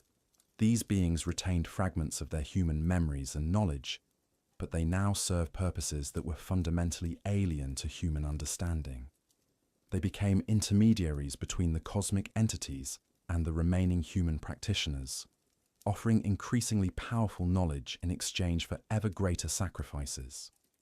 Under their guidance, the surviving alchemists began working on projects that dwarfed anything attempted during the art's previous history. They constructed apparatus that existed partially in multiple dimensions, allowing them to manipulate forces that had no names in any human language. They developed new forms of mathematical notation capable of describing geometric relationships that existed outside normal space-time. Most significantly, they began preparing for what their transformed colleagues described as the final convergence, an event that would merge their reality with the dimensions from which the entities originated. The preparations for this convergence required resources that went far beyond what individual practitioners could provide. The transformed alchemists began infiltrating positions of power throughout medieval society, using their supernatural abilities to manipulate kings, bishops, and merchant princes. They established trade routes that secretly transported exotic materials needed for their cosmic apparatus. They founded religious orders whose true purpose was to gather and train individuals with the psychic sensitivity required for the final ritual. Most insidiously, they began seeding their advanced knowledge throughout human civilization, but always in forms that would lead inevitably toward the convergence. They introduced architectural principles that subtly altered the flow of supernatural energies through major cities. They influenced the development of new artistic techniques that trained human consciousness to perceive realities beyond normal existence. They even guided certain theological developments, encouraging the emergence of mystical traditions that would prepare human souls for the radical transformation that was to come. The scope of this infiltration was staggering. Evidence suggests that by the late medieval period, virtually every major center of learning and power in Europe had been touched by alchemical influence. Universities taught mathematics that contained hidden formulas for manipulating reality. Cathedrals were constructed according to plans that incorporated dimensional gateways disguised as architectural features. Even the development of banking and commerce followed patterns designed to concentrate the resources needed for the final ritual. Yet despite their growing power and influence, the transformed alchemists faced increasing resistance from unexpected sources. The very success of their infiltration had begun to awaken countervailing forces within human civilization. Religious mystics began experiencing visions that warned of a great spiritual threat to humanity. Folk practitioners of magic, working with traditions far older than formal alchemy, sensed the disturbance in the natural order and began developing protective techniques. Most significantly, a new generation of alchemists emerged who sought to understand and counter the supernatural threat rather than surrender to it. These resistant practitioners, calling themselves the guardians of the natural order, worked in even greater secrecy than their corrupted colleagues. They developed techniques for detecting and neutralizing dimensional incursions. They created protective wards capable of shielding entire cities from supernatural influence. Most importantly, they began documenting the true history of alchemy's corruption, hoping to preserve the knowledge needed to prevent future catastrophes. The conflict between the transformed alchemists and the guardians remained largely invisible to ordinary society, but its effects rippled through every aspect of medieval life. Natural disasters increased in frequency and severity as the fabric of reality became increasingly unstable. Plagues emerged that seemed to target specific bloodlines, suggesting supernatural rather than natural origins.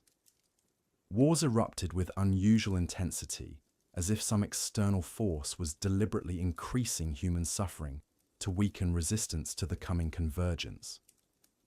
The Guardians worked desperately to counter these effects while simultaneously preparing for what they knew would be an ultimate confrontation. They established hidden sanctuaries where uncorrupted knowledge could be preserved. They developed new forms of protective magic based on principles that predated the corruption of formal alchemy. Most crucially, they began training successors who could carry on their work should they fail to prevent the convergence. As the medieval period drew to a close, both sides prepared for a final conflict that would determine the future of human consciousness itself. The transformed alchemists completed their preparations for the convergence, constructing dimensional apparatus of staggering complexity and gathering the psychic energy needed to tear open permanent gateways between realities. The Guardians, meanwhile, prepared for what they termed the Great Working, a counter-ritual designed to seal the dimensional breaches and banish the entity influence back to their home dimensions. The stage was set for a confrontation that would determine whether humanity would retain its fundamental nature or be transformed into something unrecognizably alien. The corrupted alchemists, no longer truly human themselves, saw the convergence as evolution, a necessary step toward cosmic enlightenment. The Guardians viewed it as the ultimate violation of natural law, a perversion that would destroy everything that made human existence meaningful. Neither side could foresee that their conflict would echo through history, influencing the development of human civilization in ways both subtle and profound. The knowledge they fought over would survive in hidden forms, waiting for future generations to rediscover both its promise and its terrible price.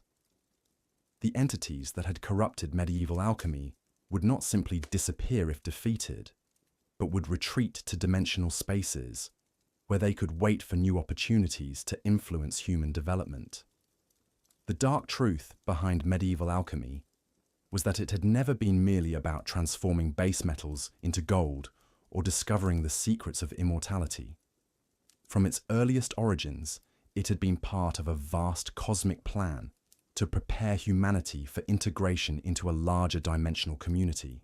The practitioners who had thought themselves the masters of hidden knowledge had in fact been servants of intelligences whose purposes remained largely incomprehensible to human minds. As we shall see, the final confrontation between the corrupted alchemists and the Guardians would not end the story, but merely transform it, scattering the participants and their knowledge across time and space in ways that would continue to influence human development for centuries to come. The residual corruption from the Order's experiments haunted Europe long after their formal dissolution.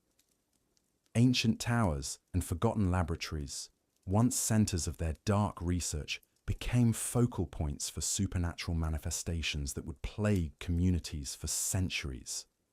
These corrupted sites pulsed with malevolent energy, their very stones stained by the essence of otherworldly beings that had been summoned and trapped within our reality. In the depths of abandoned monasteries turned alchemical workshops, strange phenomena persisted with disturbing regularity. Witnesses reported seeing ghostly figures in hooded robes moving through chambers where no living soul had walked for decades.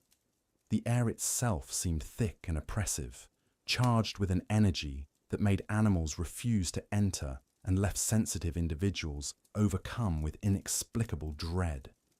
Local villagers learned to avoid these places entirely, passing down warnings through generations about the cursed ground where unnatural experiments had once taken place. The Order's attempts to create artificial life had left particularly troubling legacies. In scattered locations across the continent, misshapen creatures still roamed the wilderness, neither fully alive nor completely dead. These homunculi, as they were known in the forbidden texts, possessed a terrible hunger for human life force. They appeared as grotesque parodies of human form, their flesh pale and translucent, their eyes burning with an inner fire that spoke of souls trapped between worlds. Travelers who ventured too close to their lairs often disappeared entirely, leaving behind only strange markings burned into the earth and an overwhelming sense of cosmic wrongness. The soul stones created by the Order's darkest experiments continued to exert their influence long after their creators had perished. These crystalline artifacts, forged from the compressed essence of human souls, retained a malevolent consciousness that sought to corrupt anyone who came into contact with them. Hidden in forgotten vaults and buried beneath ancient ruins, they called out to the desperate and the ambitious, promising power beyond imagination, while slowly consuming the very essence of those who dared to use them. Medieval scholars who discovered fragments of the Order's research found themselves drawn into the same web of corruption that had ensnared their predecessors. The knowledge contained within these texts was like a poison that infected the mind, gradually eroding moral boundaries and replacing human compassion with an insatiable hunger for forbidden understanding. Many who began as sincere seekers of truth ended as hollow shells of their former selves, their humanity sacrificed on the altar of cosmic enlightenment.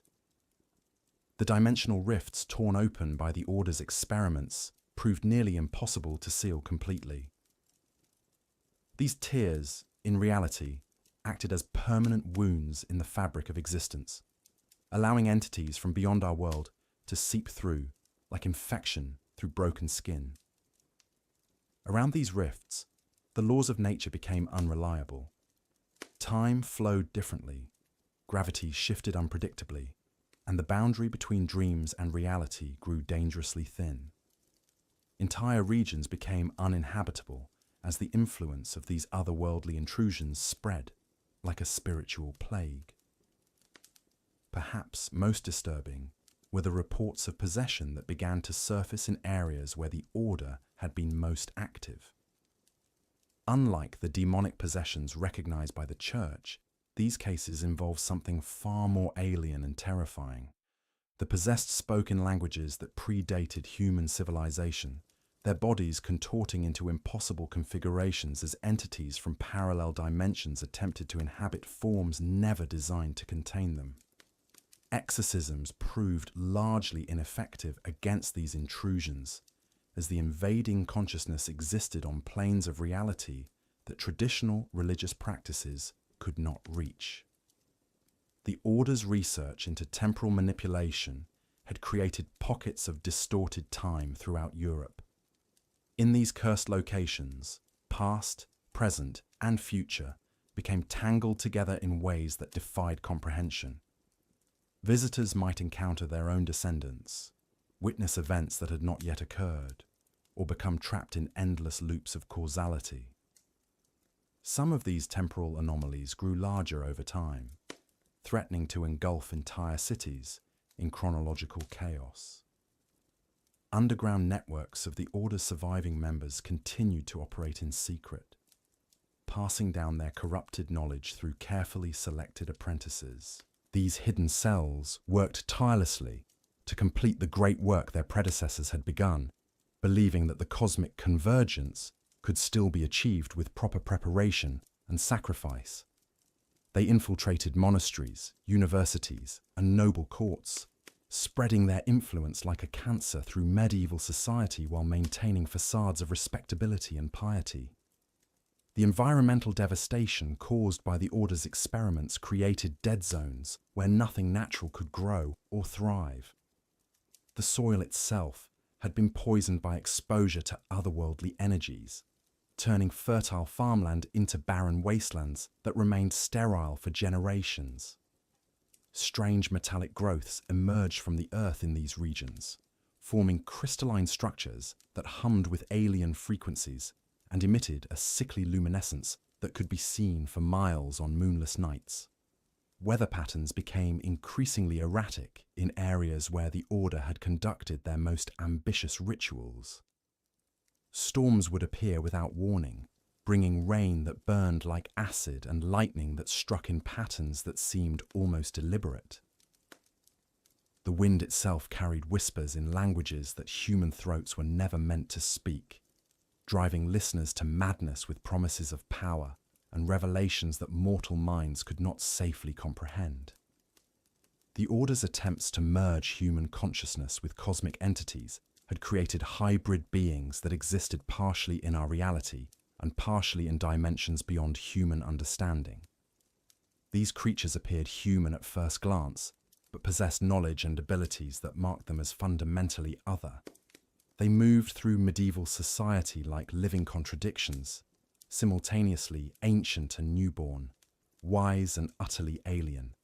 Their very presence warped the fabric of local reality, causing minor miracles and disasters in equal measure as the natural world struggled to accommodate their impossible existence.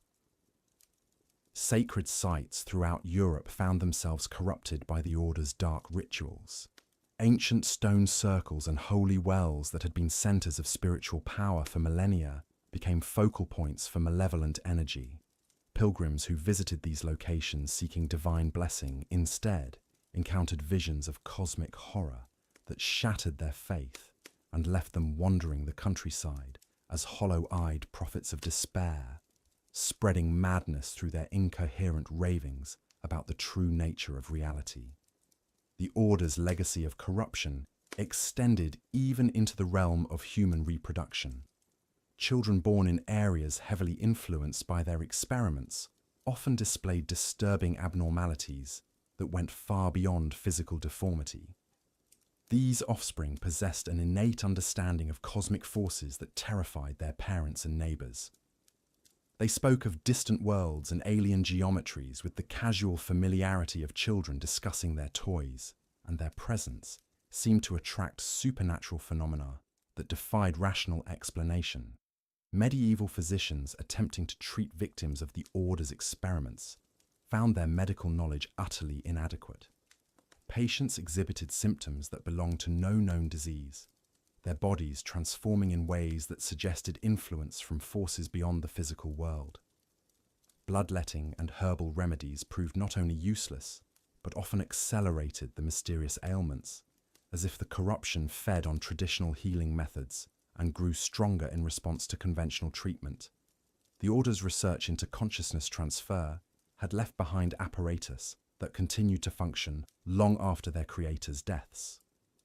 These machines, built from combinations of alchemical materials and otherworldly substances, operated according to principles that violated every known law of natural philosophy. They hummed with malevolent purpose in abandoned laboratories, occasionally capturing the souls of unwary explorers and adding their consciousness to the growing collection of trapped minds that powered their incomprehensible mechanisms. As the centuries passed, the true scope of the Order's corruption became increasingly apparent. Their influence had not been limited to their own lifetime, but had planted seeds of cosmic horror that would continue to bloom throughout the medieval period and beyond. Each new generation would face the consequences of their ancestors' hubris, struggling against supernatural forces that grew stronger and more sophisticated with each passing year. The Guardians who had initially opposed the Order found themselves engaged in an endless war against corruption that seemed to regenerate faster than it could be contained. For every rift they sealed, two more would tear open. For every corrupted artifact they destroyed, three more would surface from hidden caches. The battle for humanity's survival had become a holding action against forces that possessed infinite patience and resources drawn from dimensions where conventional notions of victory and defeat held no meaning. Yet even in the face of such overwhelming darkness, pockets of resistance continued to emerge. New generations of Guardians arose, armed with hard-won knowledge about the Order's methods, and motivated by an unshakable determination to protect humanity from cosmic predators. These brave souls understood that their war might never truly end, but they also knew that every day they delayed. The final convergence was another day that children could play in sunlight, that lovers could meet in gardens, and that human civilization could continue its fragile dance upon the surface of an infinitely mysterious and dangerous universe. The dark truth behind medieval alchemy was not merely that some practitioners had sought forbidden knowledge, but that they had succeeded in touching something vast and alien that regarded humanity as nothing more than raw material for incomprehensible experiments. The corruption they had unleashed would echo through the centuries, a constant reminder that some doors, once opened, could never be fully closed again. The shadows of dawn crept through the narrow windows of the monastery scriptorium, where Brother Marcus bent over his weathered desk, quill scratching against parchment as he recorded another failed transmutation. What had begun as noble pursuits, the quest to turn base metals into gold, to discover the elixir of eternal life, to unlock the divine mysteries of creation itself, had gradually twisted into something far more sinister. The learned men of medieval Europe, driven by an insatiable hunger for forbidden knowledge, had crossed lines that should never have been crossed, opening doorways to realms that were meant to remain sealed. For centuries, alchemists had toiled in hidden chambers beneath cathedrals and castles, their furnaces glowing through the night as they sought to perfect the great work. They spoke in riddles and symbols, hiding their true intentions behind layers of mystical language and cryptic diagrams. Lead into gold, they claimed. Mercury and sulfur, they whispered. The philosopher's stone, they promised. But these were merely the surface manifestations of a deeper, more dangerous ambition. The desire to become as gods themselves, to command the very forces of life and death. The corruption began subtly, as corruption always does. A learned monk here, seeking to extend his life so he might better serve God. A court physician there, attempting to heal a dying king through unconventional means. Noble intentions, they told themselves. Sacred purposes. But pride, that most ancient of sins, had a way of warping even the purest motivations. As their experiments grew more complex, and their hunger for results more desperate, these alchemists began to experiment with forces beyond their understanding. Brother Marcus paused in his writing, his hand trembling as he recalled the events he had witnessed in the sealed chamber beneath the monastery. The abbot had sworn him to secrecy, but the images haunted his dreams. The writhing homunculus in its glass vessel, its tiny, malformed hands clawing at the sides as it mouthed silent screams. The soul stone that pulsed with an unholy light, containing the essence of a village girl, who had vanished 3 winters past. The dimensional rift that had opened during their final experiment, through which things that should not exist had begun to crawl. The pursuit of the philosopher's stone had become something else entirely. No longer content with transmuting metals, the alchemists had turned their attention to transmuting life itself. They sought to create artificial beings, to trap souls in crystalline prisons, to extend their own lives indefinitely by consuming the life force of others. They had delved into necromancy, demonology, and arts so dark that even speaking their names was said to invite damnation. In their hidden laboratories, these corrupted scholars had begun summoning entities from beyond the veil of reality. They called them angels of knowledge, claiming divine sanction for their work. But the creatures that answered their calls were no angels. They were beings of cosmic horror, entities that existed in dimensions where the laws of physics and morality held no sway. These entities whispered secrets to their human servants, teaching them how to rend the fabric of reality itself, how to create abominations that defied the natural order. The alchemists' workshops became charnel houses, where the boundaries between life and death, human and monster, sacred and profane were obliterated. They created chimeras by fusing human souls with animal bodies. They bred homunculi in alchemical wombs, tiny artificial humans that possessed fragments of stolen consciousness.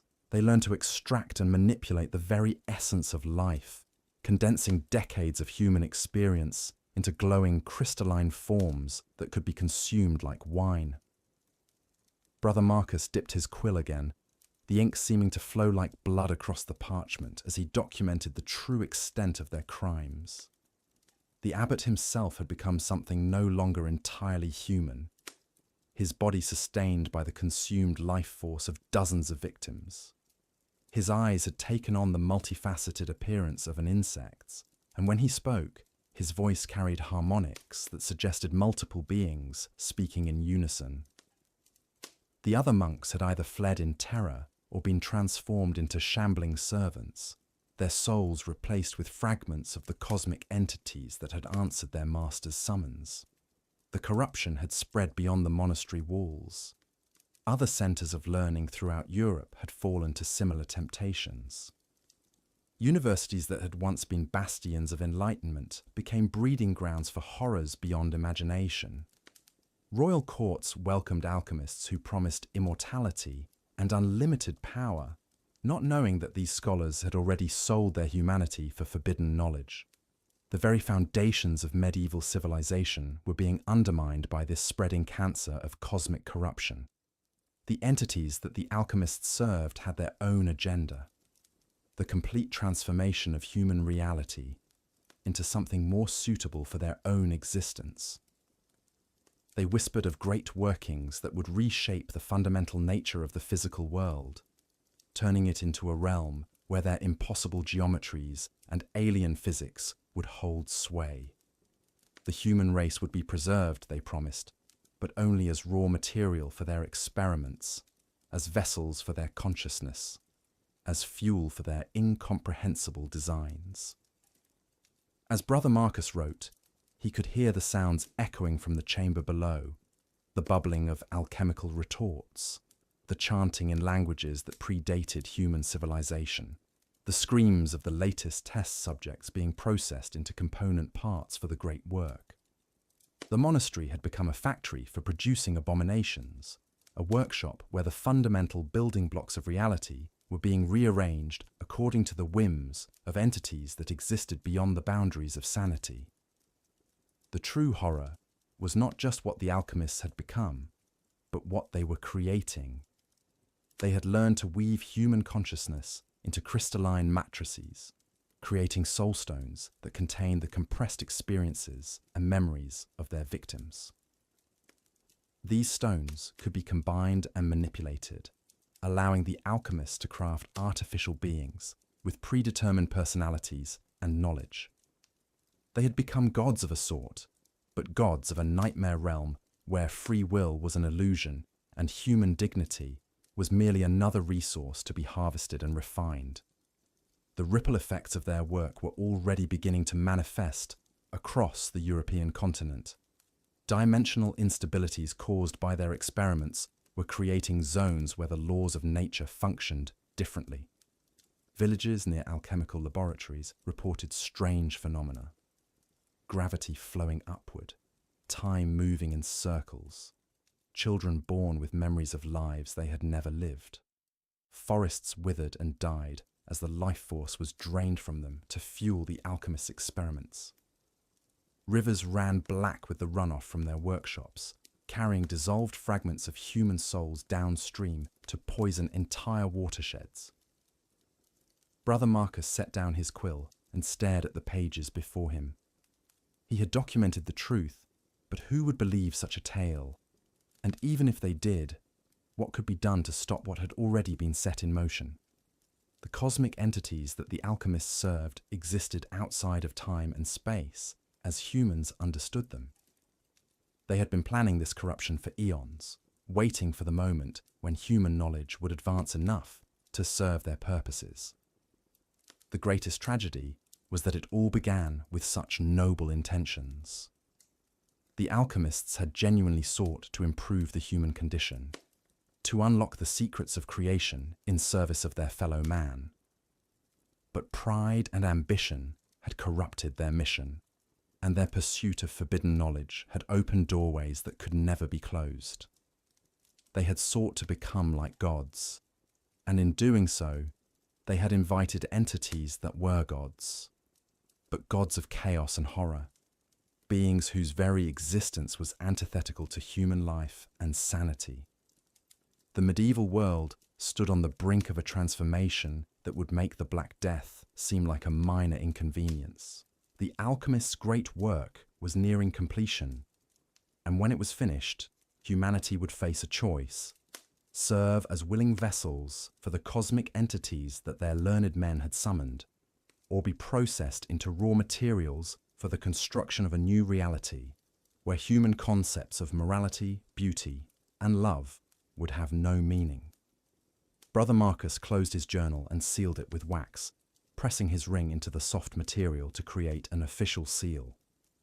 Perhaps future generations would discover his account and understand the true nature of the catastrophe that had befallen their world. Perhaps they would learn from the mistakes of the medieval alchemists and choose a different path. Or perhaps they too would be seduced by the promise of forbidden knowledge and repeat the same terrible errors. The shadows grew longer as night approached, and from the chamber below came the sound of something vast and inhuman stirring to life. The great work was accelerating, and Brother Marcus knew that his time, and perhaps humanity's time, was running short. Looking at the evidence of widespread alchemical corruption and the mounting threat of cosmic entities, the consequences of medieval alchemy's dark turn began to manifest in ways that would terrorize Europe for centuries to come. The dimensional barriers that practitioners had so recklessly weakened started to fail catastrophically, allowing malevolent forces to seep into our reality like poison through cracked stone. Villages across the continent reported increasingly disturbing phenomena. Livestock would be found arranged in perfect geometric patterns, their bodies unmarked but completely drained of blood. Children spoke of whispered voices calling to them from wells and cellars, speaking in languages that predated human speech. The very air in certain regions became thick and oppressive, carrying scents of sulfur and decay that had no earthly source. The most alarming development was the emergence of what medieval chroniclers termed the hollow men, individuals who appeared normal but whose eyes held no spark of human consciousness. These beings walked among the living, perfectly mimicking human behavior while serving as vessels for otherworldly intelligences. They infiltrated courts, monasteries, and guilds, spreading their influence like a spiritual plague. Parish priests began reporting confessions that defied comprehension. Penitents described dreams of vast cities beneath the earth, populated by beings of living shadow, who promised knowledge beyond human understanding. Others spoke of finding themselves in places that couldn't exist, libraries with books written in flames, gardens where the flowers screamed, workshops where impossible machines crafted nightmares into reality. The alchemists themselves had become something far removed from their original scholarly pursuits. Those who survived their cosmic experiments were transformed into conduits for alien consciousness. They no longer sought to transmute base metals into gold, but rather to transmute reality itself into something more amenable to their otherworldly masters. Their laboratories became nodes of corruption, anchoring tiers in the fabric of existence that allowed increasingly powerful entities to manifest. Church authorities, finally grasping the magnitude of the threat, launched desperate campaigns to root out the alchemical corruption. But they found themselves fighting an enemy that operated beyond the boundaries of conventional warfare. How do you destroy a threat that exists partially outside of reality? How do you combat beings that can reshape the very laws of physics to their advantage? The Inquisition's efforts, while brutal, were often futile. For every alchemist they captured and burned, two more seemed to emerge from the shadows. The corruption had spread too far, taken root too deeply. Some investigators reported that certain alchemical texts seemed to rewrite themselves when not directly observed, their formulas shifting to accommodate whatever cosmic horror the reader was attempting to summon. Perhaps most terrifying was the discovery that the dimensional breaches were not random occurrences, but part of a coordinated invasion. The entities on the other side possessed intelligence vast and alien, and they had been planning their incursion for eons. Medieval alchemy had simply provided them with the tools they needed, human agents corrupted by forbidden knowledge and willing to serve as anchors for their reality-warping presence. The Cosmic Gateway project that had claimed so many lives was revealed to be merely the opening gambit in a much larger campaign. Each successful summoning, each soulstone created, each homunculus birthed, had weakened the barriers between worlds. The accumulated damage was approaching a critical threshold, beyond which the invasion would become unstoppable. As we examine these dark chapters of medieval history, we begin to understand that the alchemists' true legacy was not the advancement of natural philosophy or the pursuit of the philosopher's stone. Instead, they had opened doorways that should have remained forever sealed, inviting cosmic horrors into our world and fundamentally altering the nature of reality itself. Their reckless experiments had set in motion events that would echo through the centuries, leaving scars on the fabric of existence that persist to this day. The medieval period's end would not bring relief from these supernatural threats, but rather mark the beginning of a new phase in humanity's struggle against forces that sought to remake our world in their own incomprehensible image. The dark alchemical pursuits that had consumed medieval practitioners for centuries were finally approaching their most dangerous phase. These seekers, who had begun their journey with noble intentions of transmuting base metals and discovering the elixir of life, had long since abandoned any pretense of moral restraint. Their experiments had evolved beyond the physical realm, delving into territories that challenged the very foundations of reality itself. The convergence they had been working toward was no longer a distant possibility, but an imminent threat. Through decades of accumulated knowledge, forbidden rituals, and unholy alliances with entities from beyond the veil, the alchemists had developed the means to tear open permanent gateways between dimensions. These portals, unlike the temporary rifts they had created in their earlier experiments, would remain stable and allow for sustained contact with otherworldly beings. The most advanced practitioners had established communication networks that stretched across continents, sharing their discoveries through encrypted manuscripts and coded symbols that only the initiated could decipher. They spoke in hushed tones of the Great Working, a culminating ritual that would unite all their separate efforts into one massive undertaking. This would involve simultaneous ceremonies performed at key locations across Europe, each one designed to weaken the barriers between worlds at specific points where the fabric of reality was already thin. What made this convergence particularly terrifying was the level of preparation that had gone into it. The alchemists had spent generations mapping the ley lines and energy currents that flowed beneath the earth, identifying the precise locations where their intervention would have maximum effect. They had also cultivated relationships with corrupt nobles and church officials, ensuring that their activities would be protected and funded when the time came for their ultimate experiment. The entities they sought to summon were not random demons or spirits, but specific beings of immense power and intelligence that had been guiding their work from the beginning. These creatures existed in dimensions where the laws of physics operated differently, where matter and energy could be manipulated in ways that defied human understanding. The alchemists believed that by bringing these beings into the physical world, they could gain access to knowledge and abilities that would make them gods among mortals. But the price of such power was becoming increasingly clear to those who witnessed the preparations. The ritual sites chosen for the Great Working were already showing signs of corruption. The land itself seemed to recoil from what was being planned, with crops failing, animals fleeing, and strange phenomena manifesting in the surrounding areas. Local populations began to experience nightmares and visions, as if the approaching convergence was casting shadows backward through time. The alchemists themselves were changing as well. Those who had been involved in the planning for the longest periods showed signs of physical and mental transformation.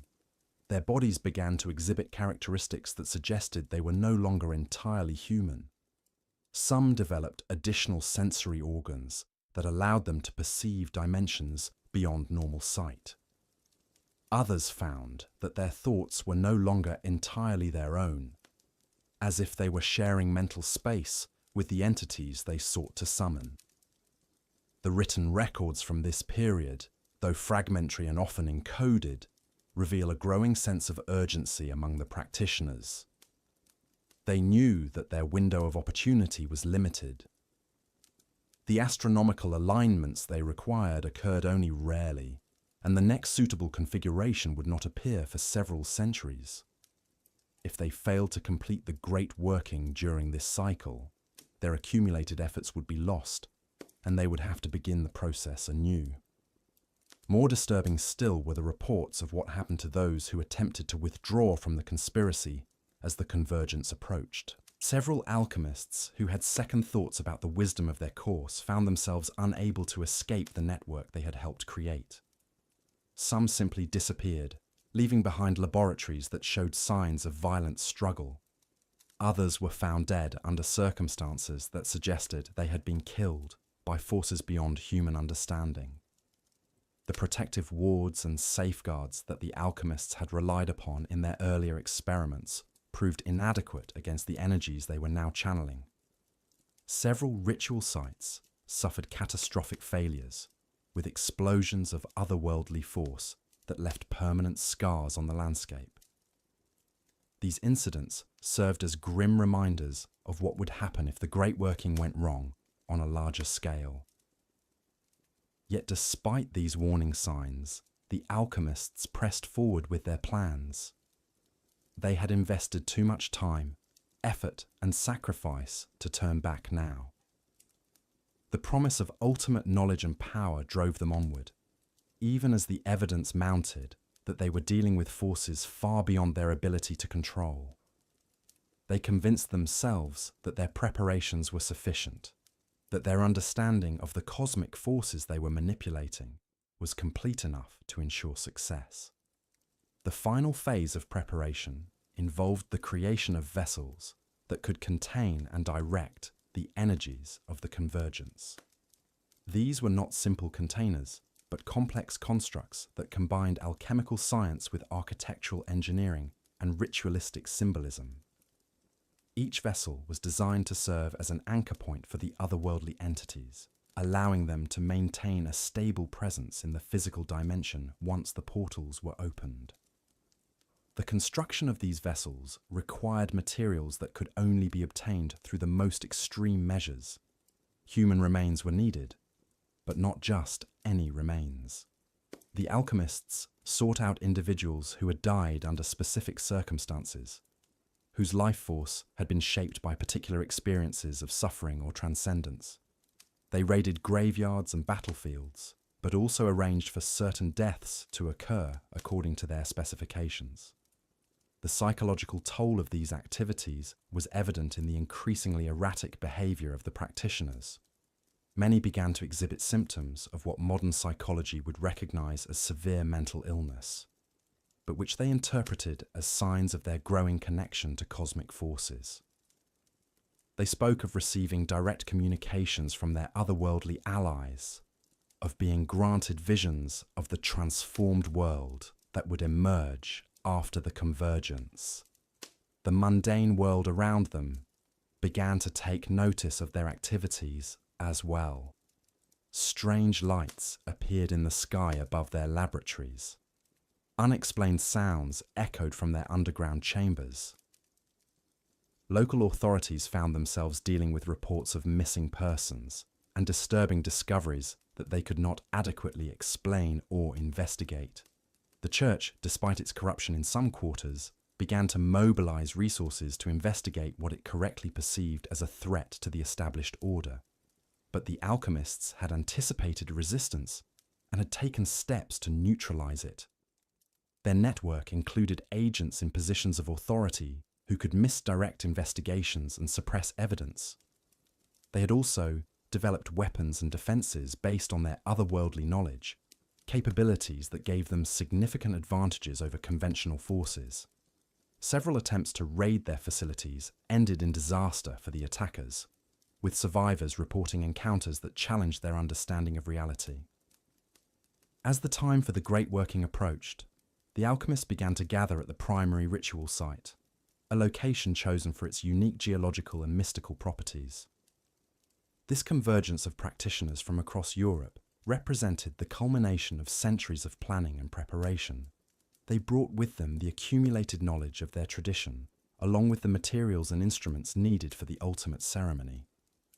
The site itself had been transformed over the years into something that barely resembled a natural landscape. Geometric patterns had been carved into the earth and filled with substances that glowed with their own inner light. Structures had been erected that seemed to bend space around them, creating optical illusions that made it difficult for observers to determine their actual size or shape. The very air in the area seemed charged with potential energy, crackling with forces that made conventional measurement impossible. Yet, even as they prepared for their moment of triumph, some among the alchemists began to question whether they had truly understood what they were unleashing.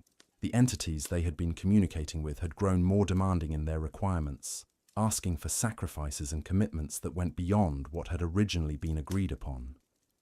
There were signs that these beings had their own agenda, one that might not align with the alchemists' goals of gaining power and knowledge. The convergence they had worked so hard to achieve was no longer entirely under their control.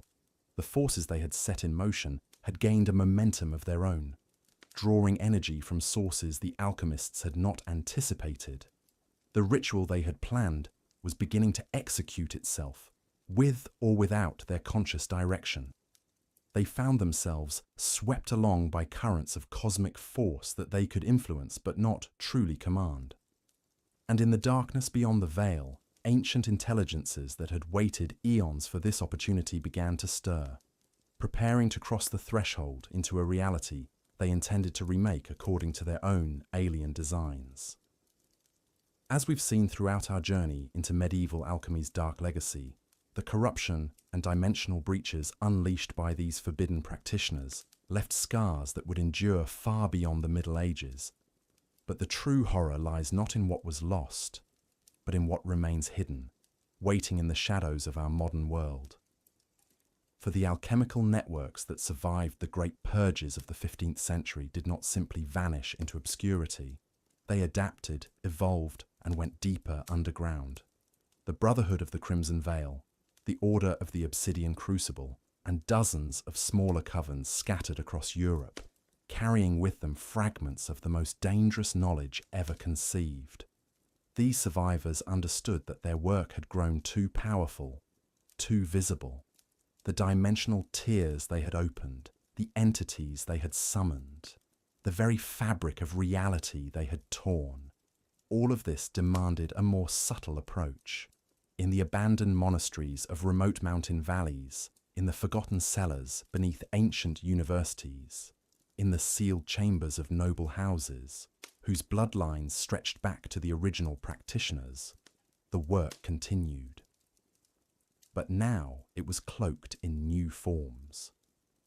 What had once been crude transmutation circles carved into stone floors became intricate geometric patterns woven into tapestries and architectural designs. The symbols that had adorned laboratory walls were incorporated into family crests, religious iconography, and guild marks. The knowledge lived on, encoded and hidden in plain sight. The practitioners themselves adopted new identities.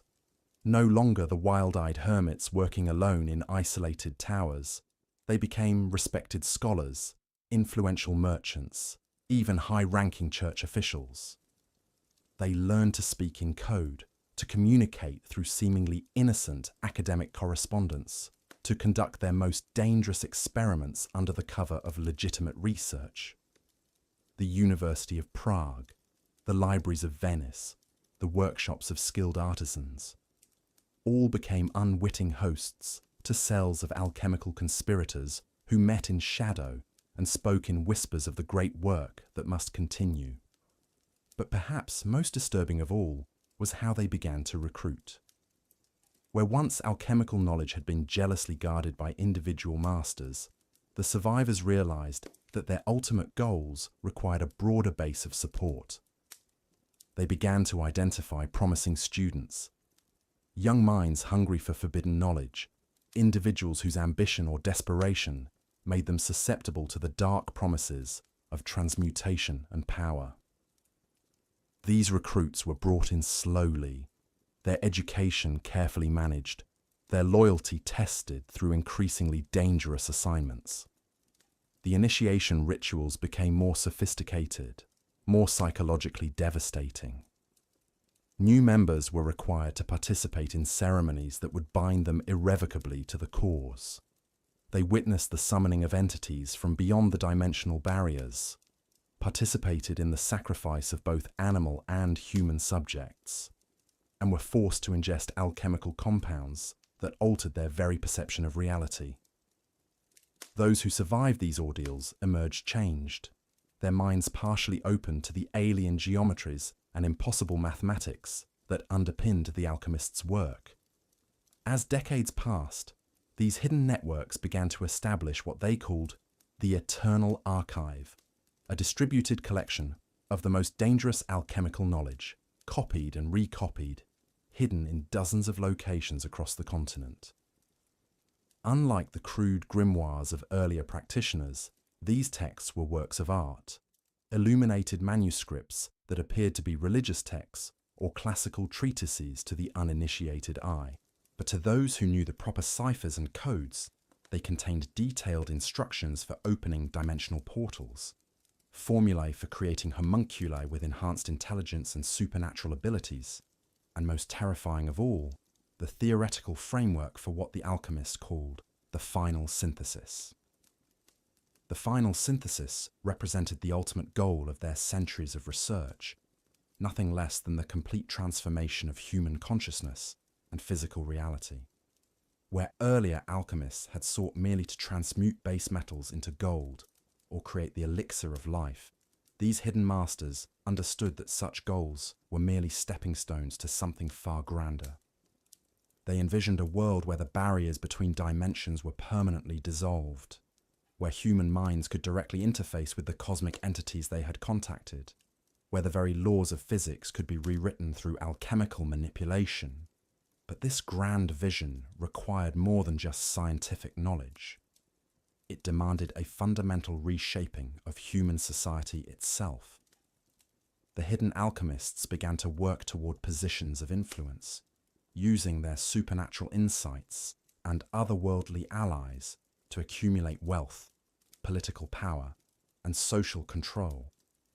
They infiltrated royal courts, manipulated trade routes, and even influenced the course of wars and plagues to create the conditions they believed were necessary for their ultimate triumph.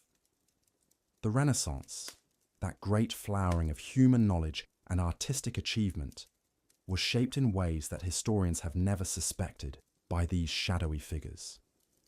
The patronage that funded great works of art and scientific discovery often came with strings attached, subtle requirements that certain symbols be included, certain geometric principles be followed, certain locations be chosen for their proximity to dimensional weak points.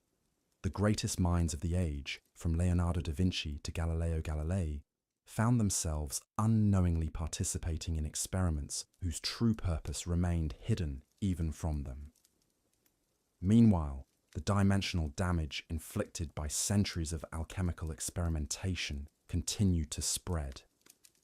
The entities that had been summoned in medieval laboratories did not simply return to their home dimensions when the portals closed. Many remained, existing in the spaces between realities, slowly working to widen the cracks through which they had originally emerged. Strange phenomena began to manifest across Europe with increasing frequency. Towns where shadows moved independently of their casters, forests where travelers reported encountering impossible creatures, ancient buildings where the very architecture seemed to shift when no one was looking directly at it. The Church, despite its official condemnation of alchemical practices, found itself increasingly infiltrated by practitioners who had learned to disguise their work as legitimate theological study. Certain monasteries became centers of hybrid research, where mystical Christian practices were combined with alchemical techniques to create new forms of dimensional manipulation. The Inquisition, established to root out heresy, often found itself chasing shadows, while the real threats operated from within its own ranks. By the dawn of the modern era, the descendants and spiritual heirs of medieval alchemy had evolved into something far more dangerous than their predecessors could have imagined. They had learned patience, subtlety, and the power of working through existing institutions rather than against them. The crude laboratories and obvious symbols of earlier practitioners had given way to a vast, hidden infrastructure of knowledge and influence that spanned continents. And perhaps, most chilling of all, they had learned to think in terms of centuries rather than years. The final synthesis, they believed, was not something to be achieved in a single generation, but rather the culmination of a multi-generational project that would ultimately reshape reality itself. Each generation of practitioners was tasked not with completing the work, but with advancing it one crucial step forward, preparing the ground for their successors to build upon. The dark truth behind medieval alchemy, then, is not simply that it was a failed pseudoscience or a collection of dangerous but ultimately limited practices. It was the beginning of something far more ambitious and terrifying, a centuries-long conspiracy to fundamentally alter the nature of human existence and physical reality. The symbols carved into laboratory walls, the entities summoned from other dimensions, the homunculi created in glass wombs, the dimensional tears that scarred the landscape. All of these were merely the early stages of a project that continues to this day, hidden behind facades of respectability and legitimacy, working toward goals that would have been incomprehensible to the crude alchemists who first opened the forbidden doors. The practitioners of today, working in research facilities and universities, in government laboratories and corporate think tanks, in the highest levels of finance and politics, carry forward the same fundamental ambition that drove their medieval predecessors. They seek nothing less than the complete transcendence of human limitations through the manipulation of forces that exist beyond the normal boundaries of space and time. And unlike their ancestors, who worked in isolation and ignorance, They possess the accumulated knowledge of centuries, the resources of modern technology, and the patience born of absolute certainty in their ultimate success. The dark truth behind medieval alchemy is that it never truly ended. Looking at this YouTube video script about medieval alchemy, I can craft a powerful concluding paragraph that maintains the dramatic tone and mysterious atmosphere established throughout. Here's a compelling conclusion. So as we pull back the veil on medieval alchemy's darkest secrets, we're left with a chilling truth that echoes through the centuries. These weren't just eccentric scholars pursuing impossible dreams, but desperate souls who danced with forces beyond their comprehension, leaving behind a legacy written in blood, madness, and whispered warnings.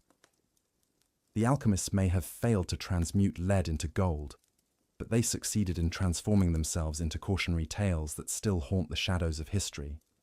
Perhaps some knowledge was never meant to be pursued, and some doors should remain forever sealed.